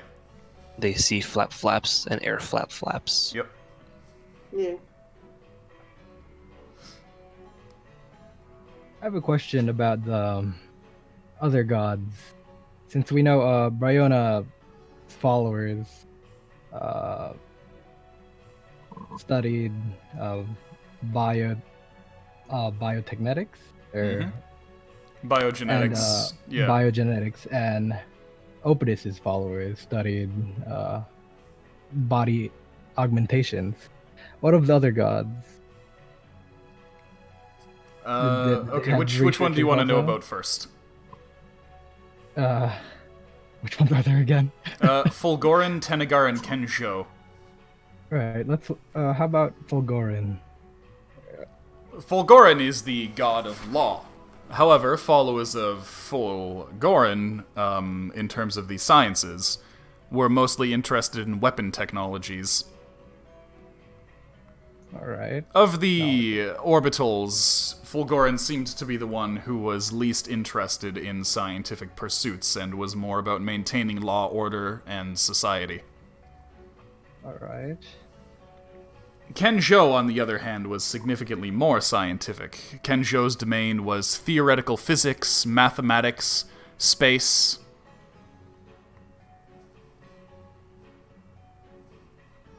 And Tenegar is much harder to place. Tenegar was incredibly secretive. Even I know very, very little about the tenets of Tenegar. As far as I did know, Tenegar's followers were highly involved in both finances and intelligence. Alright. It seems about par for the course from like what we've heard in like library and a couple other things.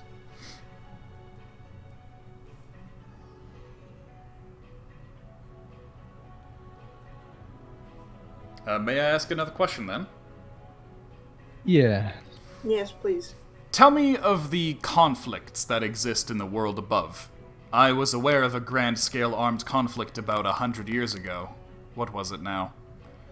Oh, the War of Chains? That was it. Yes, the emancipation of the Minotaurs. Is there anything like that going on now that would prevent someone from, say, attempting to unite all the peoples of Canaan towards a single cause? Apparently, yes. Oh? Well, we heard the fact that there was some kind of, little thing stirring with relation to that in Erudities, courtesy of that Antonio asshole. Wasn't there? Where he was, involved with humanoid trafficking in recent memory. Ah, okay. An isolated So conflict that might- doesn't seem like it would necessarily lead to war. Not necessarily war. It's but, got I don't know.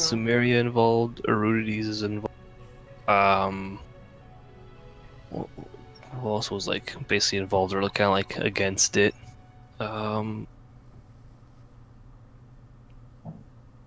my memory's been so shit. Well, yeah, that's the one that we've learned about currently. I don't know any other ones. It seems like they're all relatively okay. There is some unrest in Finagaran, Logan interjects. Oh right, Oh with yeah, there is. the elves. Yeah, it's an internal thing, isn't it? Yeah, like Where they're rebelling against the government. yeah, for like hiding the fact that people went into Shrine of Briona with Frog Hemoth escaped. Oops. Yeah, something about keeping hidden knowledges away from them or something like that. Mm-hmm. Logan So we interjects have an again influx coming into Karemios. and Getting a barley says, tea. and as always, there is the rivalry between Greatheart, Finnegaran, Castides, and Erudites. Yeah, but that's more minor. A rivalry isn't necessarily a hate or, you know.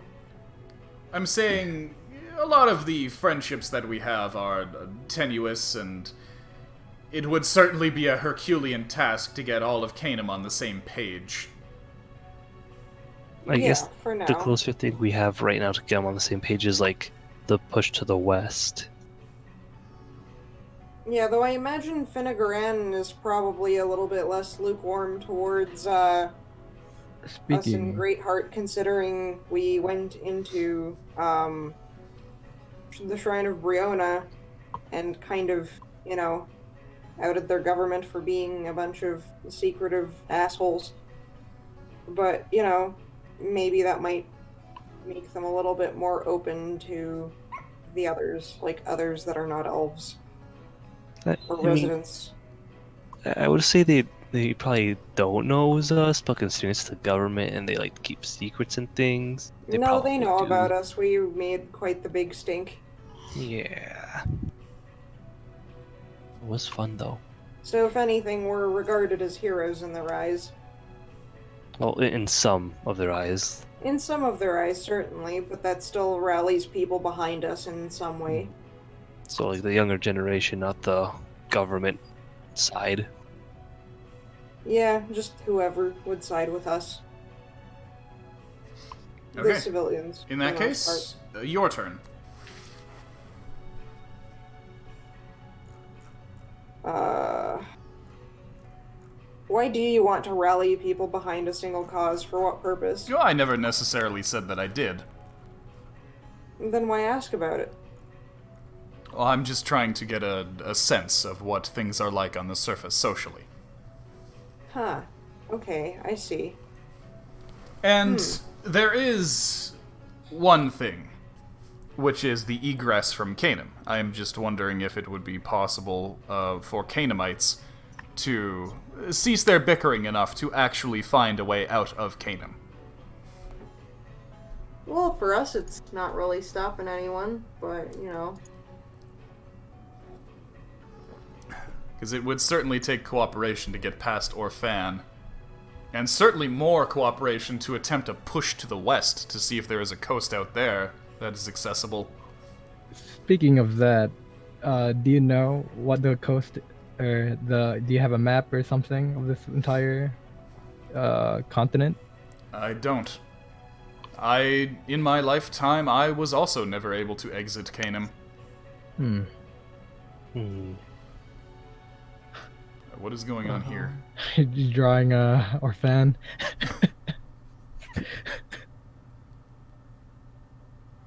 Look, it's What- a lady. It is? Uh, Bob's. Oh my No. god. She has a Why- fucking cone head.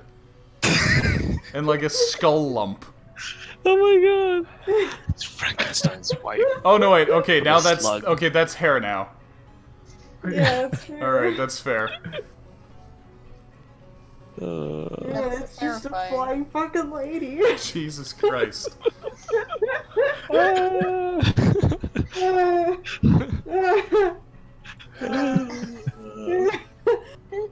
Well, that's crazy. God. Anyway, I'm not going to count that as a question. So you can go ahead and ask another if you wish. Well, I'm not gonna ask Sassure's question. Obviously That's not. Sassurai's question. What do you think about anal beads? Oh. what that- kind of that's thing the is lady's stopping you dress? from going on the west? He explained that to you. Oh, right. Well, He explained east. the western push is similar. Shepesh is out there, Terioth is out there. It's a long way. I'm kind of not much for land anyway. I've been living under the sea for so long. And, like, creature, like, from what we've learned, there's, like, in the jungle, there's supposed to be a lot of froghemoths and, like, a lot of more dangerous creatures. It's not the easiest thing ever to cross an entire continent. Oh. She's eating... What did that say? She's eating the mountains, I see. Wonderful. Yeah, look. It's like a little Pac-Man thing around the coast. Wonderful. Our Lady of Canaan.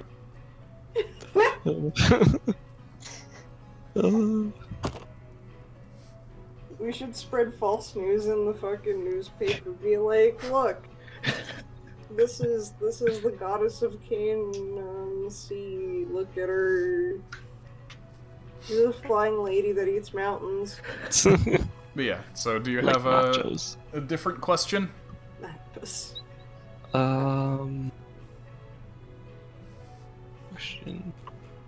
I feel like we're overlooking some obvious details feel that like you it guys too. have just kind of like accepted. Kind of as usual, you guys are just like, yeah, okay. That's just how that works. No need to question that. Listen, man, I play video games.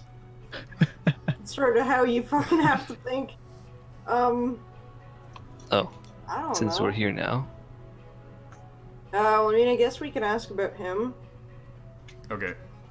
You want me to give you his whole history? Give me an autobiography of you. Alright. Cool. Let me... Cryo, what are you,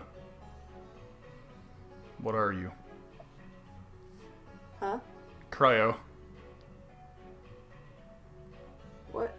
Okay. Oh. Oh. Okay, what are we doing? Like, what is this? What you were so concerned about the machine. Yeah, it's a tooth. It's a tooth got with armsies. arms. Okay, great, wonderful. There you go, Okay, mustache so right you here. think so you think it's a man. All right, wonderful, wonderful, wonderful creature. Okay.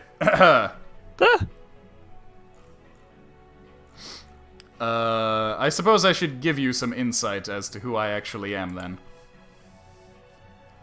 I'm sure you've heard the legends. Maybe that's a bit better for Frankfurter. Is that a little more Frankfurtery, Sarah? But let me give you the details. I was born just over 2,000 years ago. It's not quite it. It's a little closer. Whatever, let's keep him nerdy. You see, I was a scholar who originally hailed from a city called Sacropolis. It was part of what you would call the Castidian Empire back when Castides and Erutites were one. Rather, it would be more accurate to say it was part of the civilization that your modern Castides is built on the ruins of. I was a bioengineer. That is, one who studies how to bring out the full potential of living organisms. Someone very close to me was diagnosed with an untreatable illness. In my efforts to save them, I practiced medicine that was forbidden by the establishment in Sacropolis. Eventually, my patient passed away, which led me to take up the forbidden art of necromancy in an attempt to return them to life. I succeeded, in a sense, in an experiment that created the very first atom. However, I was banished from Sacropolis and took refuge in Greatheart among the Brothers of Opidus, from whom I learned about how to modify flesh using artifice, a practice which they called cybernetics. However, I was eventually forced to flee Greatheart as well in order to create this undersea laboratory away from the prying eyes of the rest of the scientific community. I have been here ever since, toiling away that I may one day create the perfect replica of my old companion. The atoms are artificial organic human replicas created using, well, let's call it genetic data from my old companion, preserved cryogenically. Unfortunately, even after nearly 2,000 years of research, The atoms are heavily flawed. They are created fully formed and should by all means be considered the perfect human specimen, and yet they only have a lifespan of up to a few years at most. You may think my work is in vain or heartless, but in truth I love every single atom unconditionally. I do my best to provide them with a fulfilling existence in the hope that one day I may finally create a companion without any kind of lifespan. One who can share this virtual immortality with me. You see, this state that I'm in right now is a result of my attempt to gain immortality. It is strange, but not entirely unpleasant. It's kept me alive for over 2,000 years. You see, there are parts of the brain that do not ever age or deteriorate, and by protecting and preserving those parts, I have become able to maintain some semblance of life for as long as I am able to provide my brain with electrical impulses and nutrients. Unfortunately, the natural brain was not meant to live this long by any means, and I simply lack the ability to process all of the information that I learned in my lifetime, which is why I require this external memory in the form of my archives of knowledge.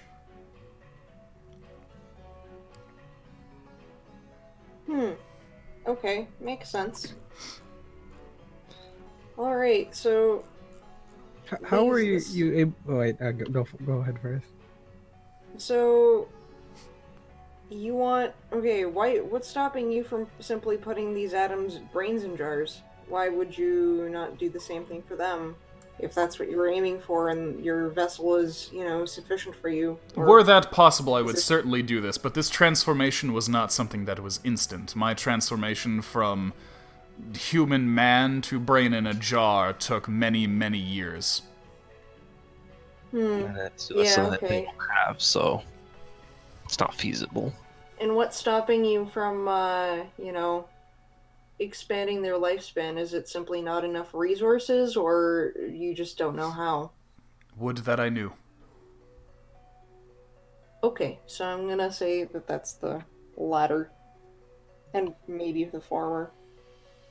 Perhaps, if I were to learn more about the Karemians, who are known to be artificial beings without a lifespan of their own, I could apply whatever was used to make them to my atoms. Well, we do have one Karemian in our possession. I don't think she'd be fond of being, poked and prodded, Yeah, though. I don't know about that either. Perhaps if you simply came across another Karemian civilization, you could, ask. I wonder if that would be something that we can do. It would be something to keep in mind if we ever come across a proper Gremian. Maybe we can get this Karemian to reproduce. Would they even be able to reproduce? They don't possess genitals, no. Okay, so do they just multiply on their own, or what? I don't think they reproduce. I don't think they multiply. They were how created. did They are they- artificial beings. How do they Oh. be? That has nothing, your waste excretion facilities do not necessarily have to be part of your genitals and vice versa. I mean, I guess it's kind of true. And birds do have things like cloacas. Okay. Alright, anyways, what were you gonna say, Aridius? I completely forgot I was gonna write it down. Damn it! I was gonna write it down and then I got distracted. Okay, in that case, I would like to ask a question. Okay. What kind of hats are in fashion nowadays around Canem? Oh, you mean wizard hats? Any kind of hat. Perhaps something that would show you are of good breeding, upbringing, fancy pants around town. Well, not but the maybe one that not too Ardace much of a is wearing. dandy. I don't know about that. My hat's pretty No, cool. he's dubious. As a cool kid- Don't listen to him. As the cool kids say, it's pretty He's- swag. He's... What is he? Chaotic neutral? He's chaotic neutral. Don't do it. I don't know what that means. Well, I'm neutral good. I don't know what that means either. Well, chaotic good. I'm just a really good person. Also, Smalley here is a luxury. And, No, no, he's not. You named him Walter. This is weird. What? You fucked up. You made a rich boy and named him Walter. I gave him a second chance. Yeah. I gave him a second chance. He's now a samurai. So what? SMT jokes. Means, I'm sorry. Yeah. Listen, man, this is the life he's been dreaming of, okay? Why is my wizard moving on his own? Because I want to get a look at the brain in the jar. Okay. I don't know, my fucking computer like cut out for a minute there, so I have no idea what you guys are giggling about. Listen, Yeah. okay. I don't know if you're even familiar with SMT4 for this to like matter, but in SMT4 there's a okay. There's a system where there's like casualties and luxuries. It's a caste system. Yeah, so casualties are peasants and yeah, luxuries are rich people, and Walter is a casualry, but in this case, Walter is the luxury because he's a spoiled little rich boy. But yeah, it's his reincarnation. You don't have to continue at all. What fucking twist of fate that I happened to I thought it would be accidentally funny. that I happened to accidentally name Wally. I mean, I was the one that determined the fact that he was Walter, not Wallace. Yeah. But yeah, anyways, Did we ever tell people about the origin of the name Wally? which one? The one where it's a mutation of Willow. Oh. yeah. Because in the letter that the fake granny wrote to Willow, she was calling her Wally. Yeah, someone was disguising themselves as my grandmother in the previous campaign, and Willow is the name of my unit, and they called him her unit. Wally. Yeah, my unit. My absolute unit. Yeah, I so mean, they considering called she scares her dudes. Wally, and this time around I started playing a wizard, and I was just like, I'm gonna name him Wally. After that misspelling, and it's funny because in the last campaign we were part of the Funky Bunch, and now we're part of the Funky Crunch. And whose fault is that? Me, because I like creating parallel universes. But you don't have your hamburgers. You're right, but I'm still running an establishment, and it's still capitalism, so fuck it. God damn it. Okay. Anyway. Wally is just Willow without glasses. So you have one question left. I guess Logan will pick up on this one. Unless anybody else has one that's important that they know of. I mean, I'm I have exhausted one and I that's want not to go to important. Sorry, what was that, Sarah? I said I'm exhausted and I want to go to bed. Okay, what was that, Cryo? I have one that's not as important compared to like the rest of actual campaign stuff. Okay, tell me what it is, and then I'll decide if you asked it or not. Basically about like the stupid idol that I have stuck on me. Oh yeah, forget about that. Yeah. Okay. I honestly forgot about that until you brought it up. I know there's something important that we're overlooking, but I can't figure out what it is. Well, Logan. We were overlooking his origin, which Logan we now know. brings Logan up is trying to the fact that he asked us about magic, and say, "What do you know about magic?" Perhaps we should ask him what he knows about magic. Yeah, true. What do you know about magic, sir? Specifically about the Spirits? spirits. There you go. Okay. Yes, magic is the process of entreating forces known as spirits in order to perform tasks or cause effects. That is correct. That seems to be as much as you know right now. Did you know that there are actually two kinds of spirits? Natural and artificial spirits. Oh. And even among those, there are subtypes. There are Artificial two... spirits, the ones you create through murder?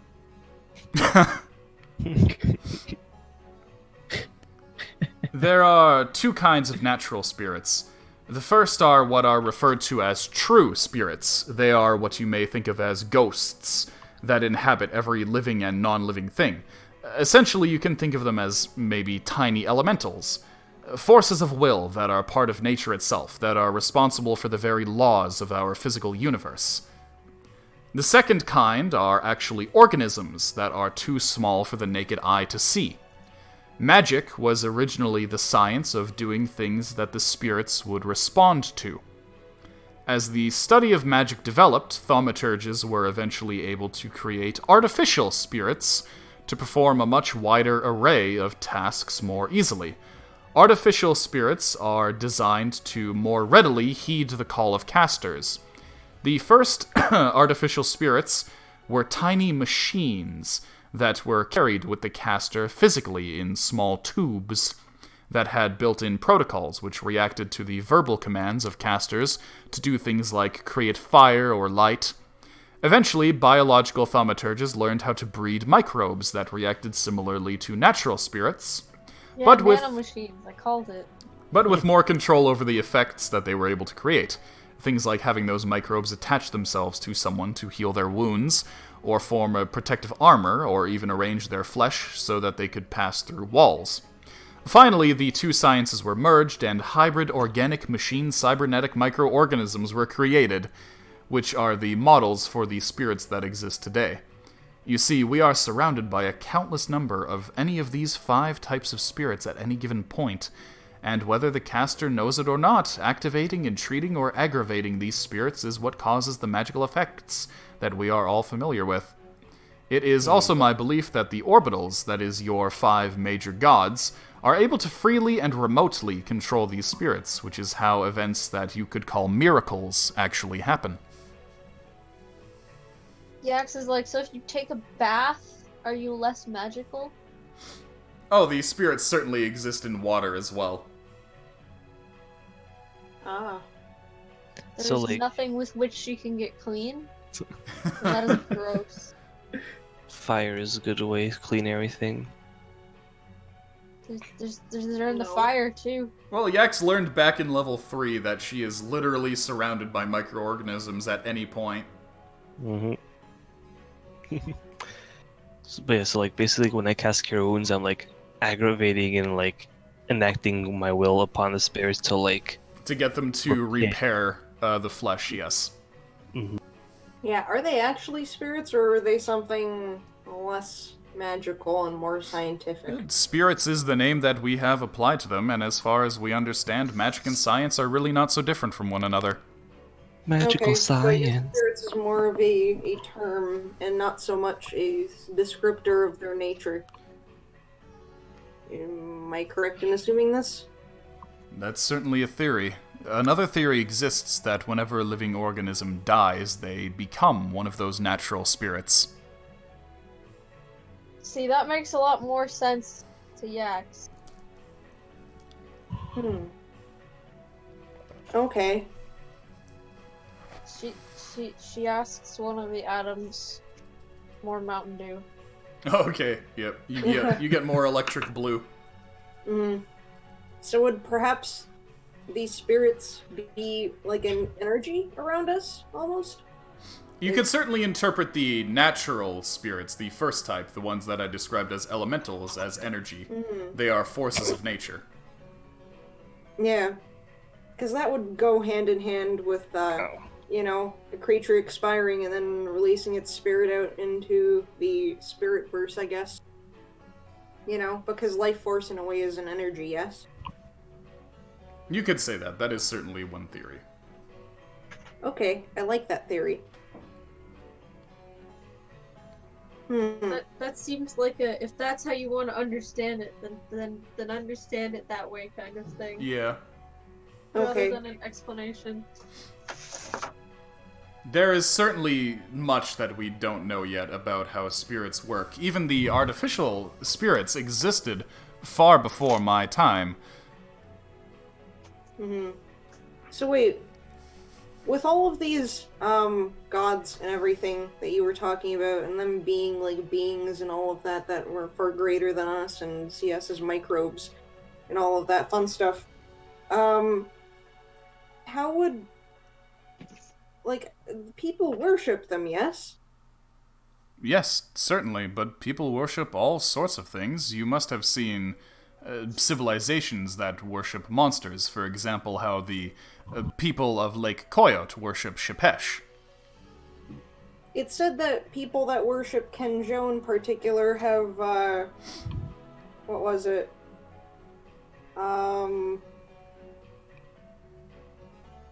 What was it specifically? Something about divination and you know, all of that, future sight and whatnot.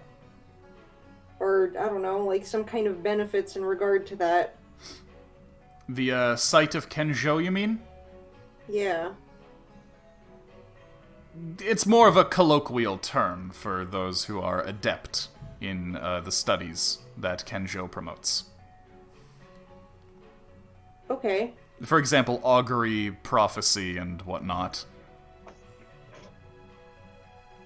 Okay. And is that, like, actually granted by things like Kenjo? Certainly, like my theory suggests, and keep in mind that this is simply a theory, the way that the gods perform their miracles is by remotely entreating spirits. So, for example, even things such as scrying could be the work of spirits. Perhaps scrying creates a remote relay of spirits to relay information directly into your mind.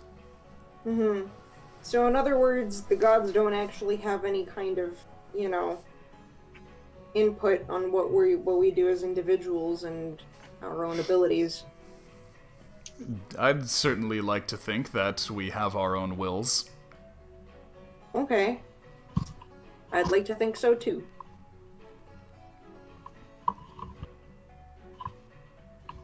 Didn't we want to ask about the alcohol?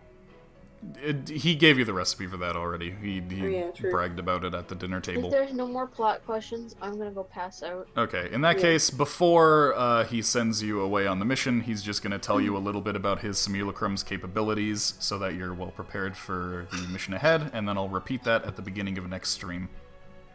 Awesome. Thank you. Jokes. Okay, so... Falling asleep on my feet here. Alright, so there are some things you should know before attempting to confront my simulacrum. They are the following. First of all, regarding the simulacrum's lair, it is located underwater, similar to my own, though its lair is off the coast of Erudities. The lair will no doubt be protected. You see, whereas my own creations are peaceful and docile creatures, servants and machines, my simulacrum is apparently more interested in creating ferocious biomechanical and undead beasts. It is possible that you encountered some of them on your way here, for example that giant shark.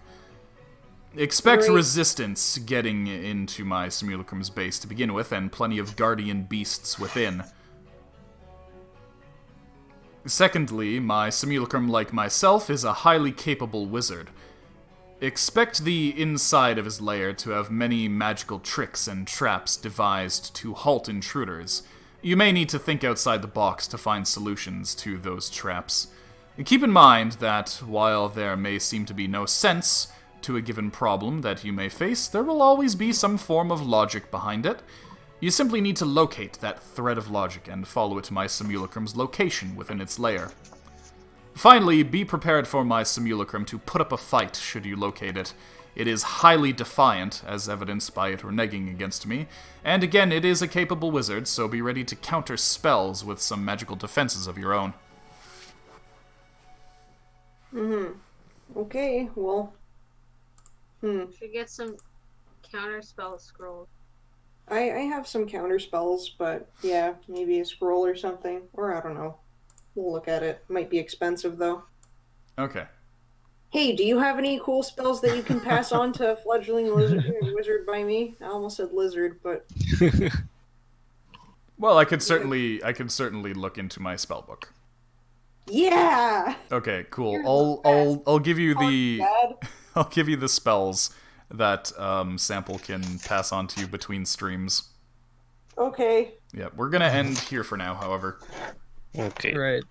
Can I call you Bone Dad? Bone Dad? It's close to Bonehead. No, I like it's Bone it's Dad. Bone Dad. Fucking Bone Dad from Maiden Abyss. God damn it. What? YouTube's been recommending Made in Abyss stuff to me a lot lately. It's Good. good shit. Yep. It is. It is. Yeah, I watched made it with you Maurizio guys. cry. Yeah. Anyway, Yeah, he says. thank you all for I want- watching. What was that? Ruby? Wait, hold on. I wanna come up to one of these guys and ask if I can grab his muscles. Okay, yes. Okay, they grab his muscles. Okay, I want to be carried princess style. okay.